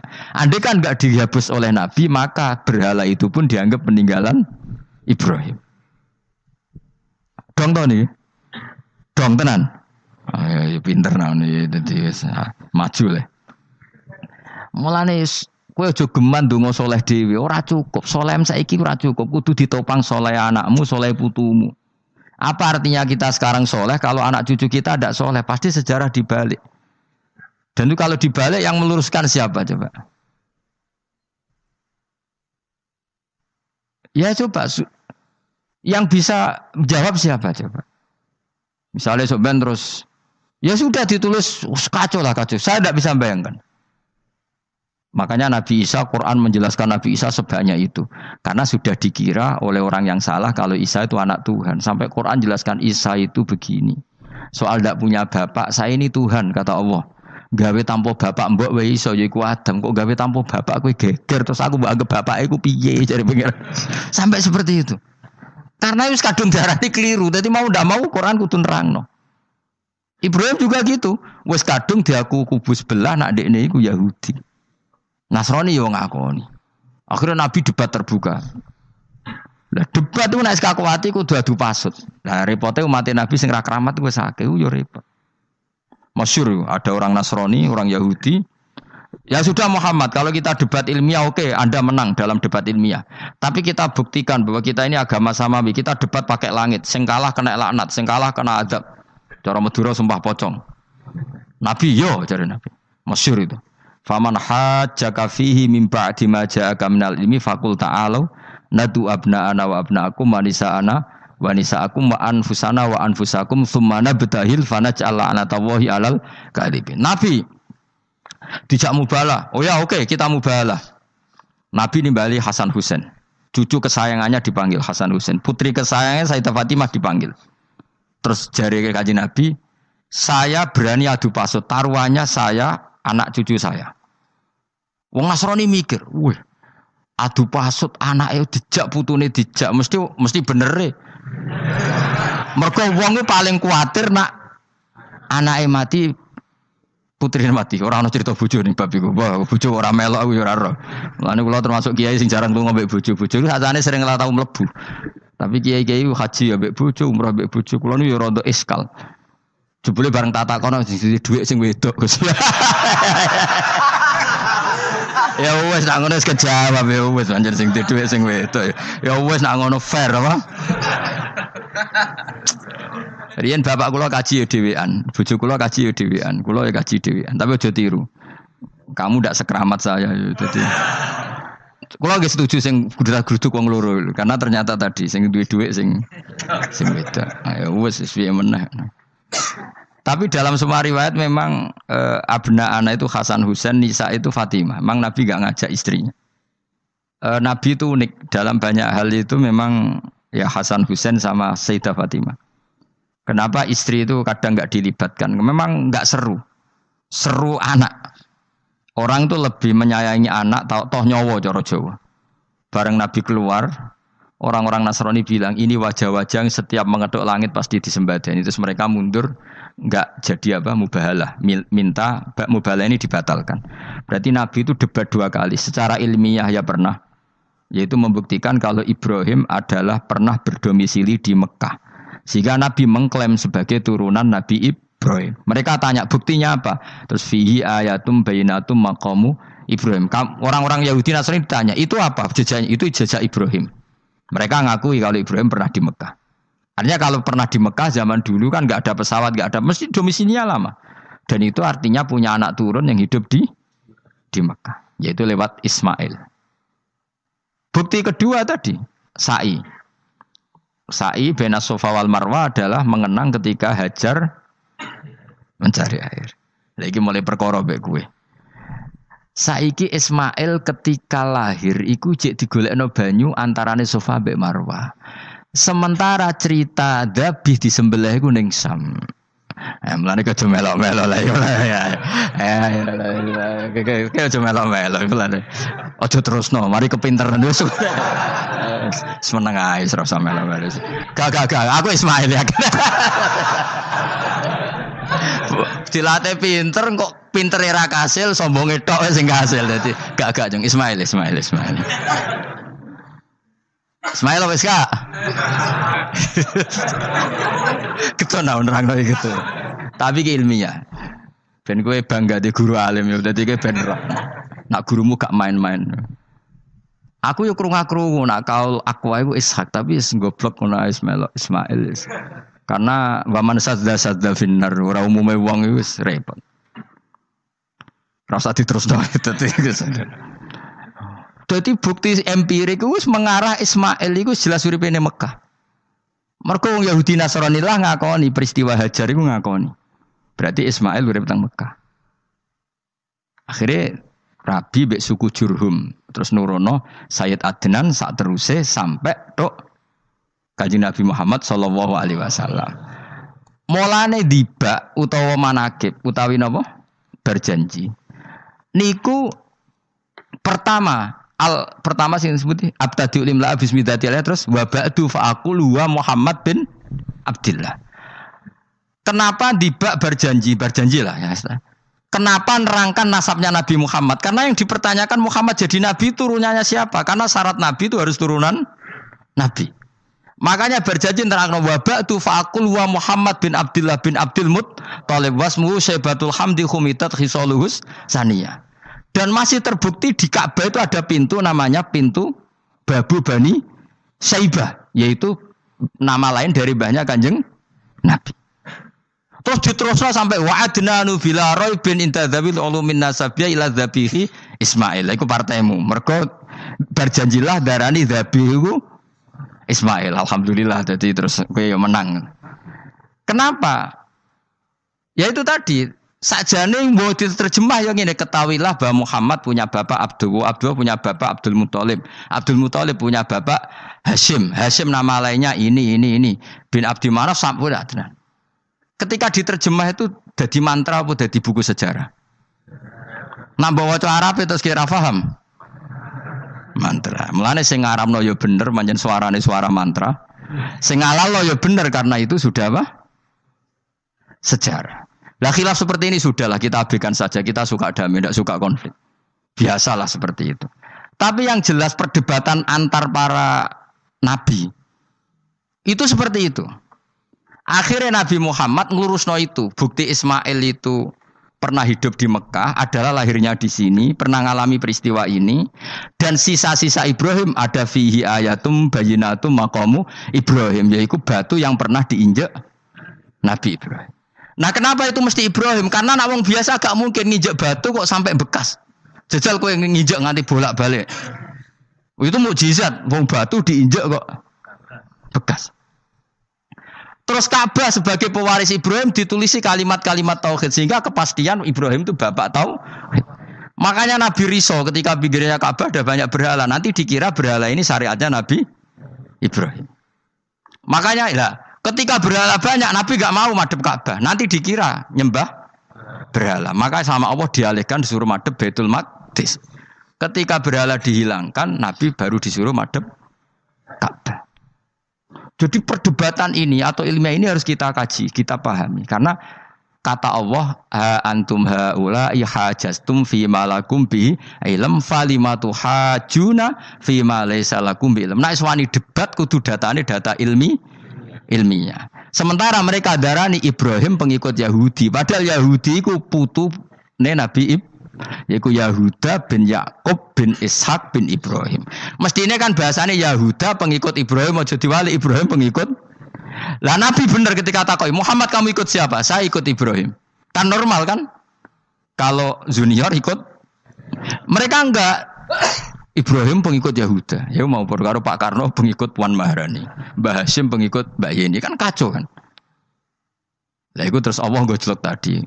Muhammad kekasihku wis debat secara ilmiah tapi kamu tidak ilmiah. Makanya lima tuhajuna fi Ibrahim wa ma unzilatit Taurat wal Injilu illa mim ba'di. Kok Ibrahim mbok arani Yahudi piye? Wong penanggalan Yahudi misalnya dimulai kok Taurat.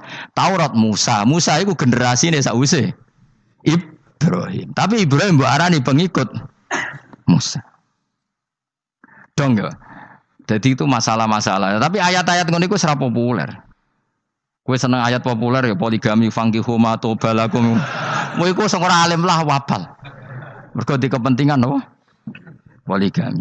Mbek wong sing seneng keramat, senengane dalil wa mattaqila Allahu makhruja. Tekan dadi wali kepingine entuk dhuwit yang enggak terduga. Dadi uteke ku dhuwit.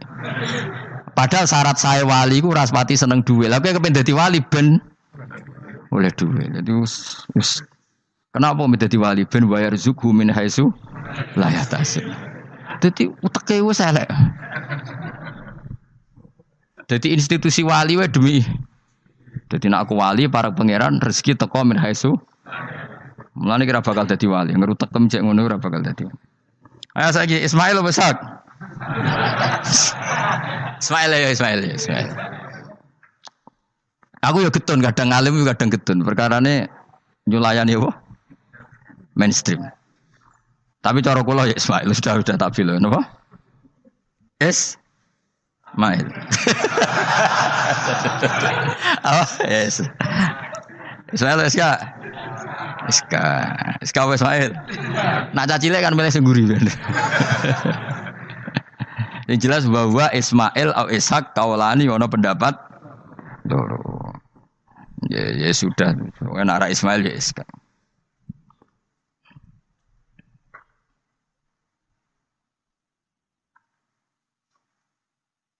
Tapi kabeh kitab iku pancen setuju Ishak tapi ben kok. Aku kadang ya, aduh matane wong tenan. Ya sudah, pokoknya kaulani apa? Ada dua pendapat, yaitu Ismail atau Ishak atau malah kita alime to kowe. Ada dua pendapat. Oh. Jadi kesane macane kitab akeh ngono. Gak ngerti mau hasil ngaji ke bengi. Aduh matane wong guys. Sabar. Ismail wis gak? Sekali Ismail. Soale malah sengguri. Wa tarakna alaihi fil akhirin salamun ala Ibrahim. Nah, kemudian Allah menitahkan Ibrahim pasti kamu dikenang secara baik. Maksudnya tadi tiga agama semuanya mengklaim Ibrahim itu bagian dari itu. Jadi semua agama mengakui siapa? Ibrahim. Lah yo mbok gedhingi koyo ngono kersane pangeran panci Ibrahim diakui tiga agama kan yo repot. Lah iya kowe ra cocok Ibrahim diklaim Yahudi, diklaim Nasrani, tapi kersane Allah Ibrahim itu orang atau sosok yang dipuji tiga agama. Ya wis kersane pangeran. Ini jelas kalau bersaksi betul di Hebron itu ada makam Ibrahim, Ishak, Yakub. Yakub karena nama lainnya adalah Israel total di sinagog. Meskipun kita tetap kita pasti yakin kalau Yakub itu nabi dan tidak ada sangkut pautnya dengan keyahudian. Maka kita statusnya mengikuti Quran saja. Kalau status artefak atau fisik itu tinggal sing gawe makom. Nggih mboten. Misalnya tadi Ibrahim karena makamnya di Israel dikuasai orang Yahudi, terus mereka tinggal saja ganti kafan ala Yahudi, dikemuli ala Yahudi, selesai. Podo misalnya ono Zaid itu bawali bora, bawali tenan bora, misalnya di makam Wahabi sudah seperti itu. Hanya dikasih tanda di kepala, tidak ada jubah, tidak ada apa. Tapi kebalikannya misalnya, Ruhin mati anak putune sugih kayak jungkup wali besar Ruhin, ya terserah nih. Lah mungkin era kita masih konangan, era nice. Lho nak wali songo karuan ana buktine sejarah secara silsilah. Lah nak sing ra jelas-jelas yo. Mulan cara kula putune wali kudu alim biar urut. Lho saya itu punya catatan sampai Sunan Kudus meskipun lewat ibu, lewat nasab ibu. Tapi supaya penting. Pentingnya tadi, saya masih punya kitab milik buyut saya ke-7 ke-8. Itu berapa coba? Berapa orang? Itu setiap saya buka itu langsung putus saking lamanya kitab itu. Sehingga saya tahu itu tradisi nenek moyang saya. Enggak mungkin nenek moyang saya seneng keris, seneng jimat. Nyatane ning gone lemari ini mau ana kitab. Mbok nek ning gone manane keris kan. Artinya ini penting. Ibrahim juga gitu. Ibrahim itu ngendikan dengan anak putune tinggalanku ya Ka'bah iki, sucikan Ka'bah dari kemusyrikan. Antahira bi ta'ifina wal akifina warrukais sujud. Jika orang ingat Ka'bah itu ingat apa? Dipakai kiblatul musallin. Kiblatnya orang sholat. Lalu orang sholat itu orientasinya apa? Adalah tauhid. Berarti Ka'bah didesain untuk kiblatnya para ahli tauhid. Harus terus kita buktikan terus setiap sholat mustaqbilal kiblati dan saat sholat kita melakukan tauhid. Jadi terus sejarah berkesinam. Tapi andaikan sejarah pelakunya salah ketika Ka'bah dikuasai Abu Jahal, Abu Lahab, kemudian didesain pinggirnya Al-Lata dan Uz, maka seakan-akan Ka'bah jadi sentral kemusyrikan. Makanya ini penting. Jadi lalu sejarah ini gimana? Ya terserah pengelolanya kan. Mulane wali urip iku mesti didongakno wali mati. Mergo sing iso njaga khazanah iku wali urip. Paham sing kula maksud? Jadi ojo bayangno Mekah iku sok ben kalah. Nak Mekah kalah terus Ka'bah dikuasai Abu Jahal CS misalnya. Sing jenis maksudnya. Orang Abu Jahal tangi meneh mboten malah repot kabeh. Lah di sini ini pentingnya Quran. Alhamdulillah wong Islam diwarisi be Allah Quran, kitab la yatabaddal wa la yataghayyar. Kitab yang enggak akan rubah, yang enggak ada matinya. Sehingga suatu saat misalnya Ka'bah kok pinggirnya berhala, kita tetap nganggep itu tradisi yang salah. Mergo sing jenenge Ka'bah iku antahira baitali thaifina wal akifina war ruka'is sujud. Ka'bah adalah tempat yang harus steril dari salah guna, dinggo kemusyikan. Jadi barokah Quran sebagai teks yang enggak hilang, kalau suatu saat ada perubahan tidak seperti yang kita saksikan sekarang, kita ngikuti Quran. Misalnya Ibrahim, senajan to makamnya di sinagog misalnya, Yakub makamnya di sinagog, kita tetap yakin mereka adalah ahli tauhid. Nabi Dawud yang diklaim sebagai King Dawud, King David, makamnya di Israel, terus diatributi ala Yahudi, kita tetap yakin huwa nabiyun, beliau adalah nabi beragama tauhid. Berdasar apa? Ya berdasar penjelasan Al-Quran. Kalau berdasar empirik artifak ya terserah yang bikin. Dong gini ya. Di mulane kowe sing syukur ngaji. Sampai roh kaul loro mong. Ishak Ismail wis ya.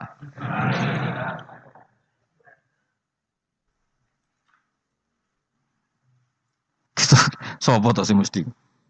Siapa Ismail? Mau baru Ismail gak konsisten ya. Ben kok supaya anut wong akeh jangan anut wong akeh. Wes ngene padha ra roe. Wa tarakna abqaina ali fil akhirin sanaan pengalaman hasanan kang bagus. Salamun te keselamatan minna sanging kita, maksudnya sanging Allah ala Ibrahim ngatasi Ibrahim. Kadzalika mengkon-mengkon kabeh kama jazina kaya malas ingsun ing kabeh naji malas ingsun al muhsinina ing pira-pira wong sing nglakoni kaapian li anfusi maring awak dhewe ne wong akeh. Jadi orang dimulai melakukan kebaikan pada dirinya sendiri. Kalau dia baik pasti apa? Orang lain merasa kebaikan. Ya, misalnya kayak apik mesti kepen sedekah, orang lain yang untung. Kamu baik pasti ingin menyebarkan kebaikan, orang lain pasti untung. Inna usataman Ibrahim iku min ibadina al mukminin.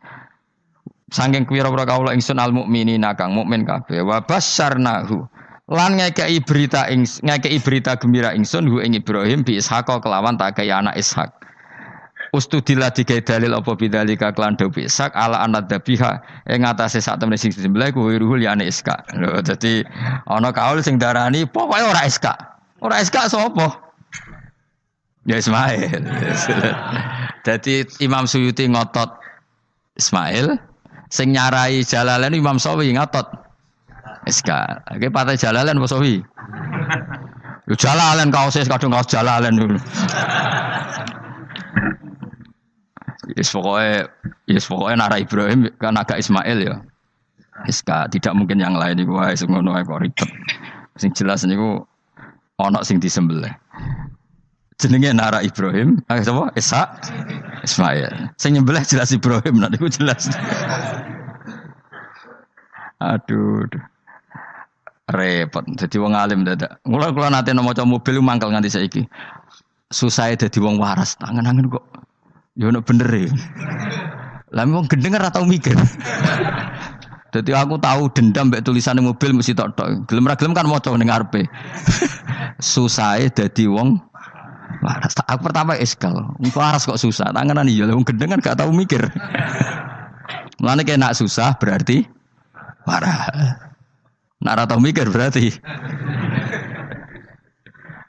Jadi mau nak roh khilaf berarti wong alim. Nak ora roh khilaf berarti wong orang alim. Saiki wis roh khilaf berarti alim. Nabian Khalid dadi nabi halul muqaddaratun ayu jadu. Tegese den petuki sapa apa Ishak muqaddaron Khalidin kira-kira ana apa nubuwatu. Ketika Ishak belum lahir pun sudah dicap jadi nabi meskipun belum diangkat.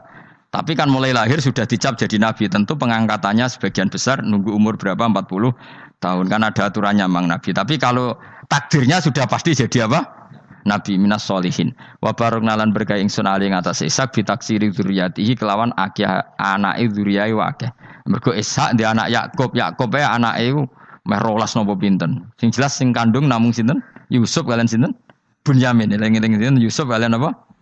Wala Ishaq lan ing atase Ishaq waladahu wa barokna alaihi wa ala Ishaq. Wa barokna lan berkah ingsun alaihi ing atase Ibrahim bitaksiri dzurriyyati wa ala Ishaq. Kan Yakub bin Ishaq bin Ibrahim waladi iku anak Ibrahim.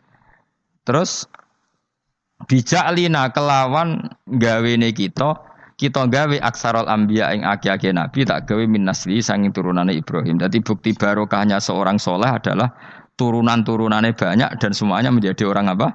Soleh. Ya kalau dulu ya kelasnya jadi nabi, kalau sekarang kan nggak mungkin ada nabi paling banter jadi wong apa? Soleh. Tapi wa semono wa min dzurriyyatihi malan iku setengah sanging turunane Ibrahim lan Ishak muhsinun utawi ana sing apian mukminun wa dzalimun li nafsi kafir mubinun kang jelas bainul kufri tekse jelas kafire. Walakot manan lan teman-teman paring ingsun ala Musa ing atase Musa wa Harun lan Harun tak paringi binubuwati kelan kenabian. Wa najena lan nyelametno ingsun huma ing Musa lan Harun wa qauma huma lan kaum Musa lan Harun rupane Bani Israel. Jadi kaum Nabi Musa Harun kaum Bani Israel. Tapi saya berkali-kali bilang Bani Israel itu nama gen. Jadi orangnya bisa hidup di mana saja. Kayak Bani Israel itu dulu hidup zaman Nabi teng Medina. Karena Bani maknanya turunan Israel. Jadi, tapi kalau sekarang Israel negara kan naisen. Jadi orang Israel asli ya ada, pendatang juga ada. Asal manggon di situ disebut Israel. Jadi sekarang yang di negara Yerusalem atau naisen sana itu nggak mesti Bani Israel. Kayak di Indonesia lah. Indonesia itu kan nggak mesti yang di Jawa itu orang Jawa. Kadang turunan Arab, turunan Pakistan, turunan. Kalau yang Bani itu kan melintasi zaman dan waktu. Lah Bani Israel zaman Nabi udah urip teng Medina, makanya mereka bisa berdebat mbek Nabi, mergo ya turunannya Nabi sinten Ibrahim. Makanya tanya, Muhammad kita turunan Ibrahim itu otentik. Kalau kamu buktinya apa? Terus Nabi bisa menceritakan nasabnya sampai Nabi siapa? Ibrahim lewat Ismail dan ada bukti Nabi Ismail memang pernah hidup di Mekah, yaitu ada bekas kakinya Nabi siapa? Ibrahim. Nah, mulane berjanji ketika nerangkan itu dimulai wa ba'du faqulu wa Muhammad bin Abdillah sampai menghitung nasab wa adna nubila roibin inda dzamil ulumin nasabiyah ila dzabihi Ismaila nisbatuhu wa muntama. Walakot mananalan teman-teman paring ingsun wa nasornahum lan dawudi wa najjainahum minal karbil adim sanging prahara sing gedhe. Prahara sing gedhe bagi Bani Israel zaman yang Mesir. Nah, ini kan bukti lagi. Ketika Nabi Musa hidupnya di mana? Ndak jawab saja. Mesir kan? Di Mesir ada Bani Israel ndak? Ada, bahkan Bani Israel yang di Mesir diperbudak Fir'aun. Artinya gini, mereka Bani Israel tapi hidupnya di Mesir. Karena Bani maknanya turunan. Sementara yang sekarang di Israel tidak mesti Bani Israel. Biasa aja orang lain hidup di situ. Jadi lengi-lengi. Jadi cowok muni, wah Israel itu negara turunan para nabi. Iya, sing ora ya ora aneh-aneh gitu. Ngaji ora khatam. Minal karbi saking kesusahan aladimi kang gede istibadi Fir'aun tegese perbudakan Fir'aun iyahum ya ing Bani Israel. Ini terjadinya di mana coba? Fir'aun memperbudak Bani Israel itu di Yerusalem apa di Mesir? Di Mesir. Berarti Bani Israel banyak yang di Mesir. Di era Nabi banyak yang di Medina. Makanya bisa debat tadi. Wa nasornahum lan nulungi ingsun hum ing kabeh alal kipti ing atase ngalahno kaum Kipti. Makanya Mesir jenis Egypt dari kata al-Kipti terus di Inggris nama Egypt itu napa? Alal cara wong Arab darane apa Kiptiyah napa? Kiptiyah. Makanya disebut Maria al-Kiptiyah. Berarti istrinya Nabi yang bernama Maria itu turunan Mesir. Karena nama lain dari Mesir yang terkenal itu apa? Kipti napa? Kipti. Fakanu mongko ana sapa Musa lan kaum hum iku al-ghalibina sing alahno kabeh. Wa atena lan paring ingsun huma ing Musa lan Harun al-kitab al-mustabin ing kitab sing jelas. Ail baliqul bayani dise banget jelase. Fima ing dalem perkara atakang nerang napa kitab bi ing maminal akhududi saking. Fima ing dalem perkara atabi kang teka sapa Musa bi lan kitab utawa minal hududin nerangno saing pira-pira khat-khat wal ahkam lan pira-pira hukum. Hudud itu batasan hukum kayak apa, batasan apa wal ahkam lan pira-pira hukum wa ghairima lan jane hudud dan ahkam. Wa te kitab iku Taurat Musa tak kasih kitab yang sangat jelas yang dengan kitab itu menjadi ketentuan hukum jelas. Kayak kita punya Quran, barokah Quran kita tahu betul kalau Ibrahim adalah muslim. Apapun posisi kuburannya Nabi Ibrahim. Karena kita punya kitab yaitu Quran yang menjelaskan aturan hukum secara jelas. Wa hadena lan nunjukna ingsun gumalan ing Musa lan Harun as-sira. Nggih mau Musa Harun nggih. huma ing Musa lan Harun as-siratal mustaqim ing dalan sing jelas ay tariqal mustaqim tegese dalan sing lurus wa tarokna lan ninggalno ingsun apkoina tegese natupno ingsun alihima fil akhirin ing dalem wong-wong zaman akhir tak tetepno sanaan hasanan ing pujian sing apik. Musa juga bernasib baik kayak Nabi Ibrahim, orang Yahudi ya bangga, orang Islam ya bangga. Salamun ala Musa wa Harun. Salamun te keselamatan minasange ingsun Allah ala Musa wa Harun. Musa dan Harun tak jamin akan baik-baik saja. Dijamin keselamatannya dening Allah Subhanahu wa taala. Tapi itu tidak hanya Musa dan Harun, tapi inna kadzalika najzil muhsinin. Kalau kamu jadi orang baik juga dijamin selamat fid dunya wal akhirah. Kama jazina kaya oleh mal sing sunuma ing Musa lan Harun. Kenapa? Innahuma min ibadinal mu'minin. Innahuma saat temne Musa lan Harun jelas iku min ibadinal mu'minin. Apapun klaim Yahudi dan Nasrani tetap kita yakin bahwa Musa dan Harun min ibadinal mu'minin. Begitu juga Ibrahim, Yakub, Ishak semua adalah min ibadinal mu'minin.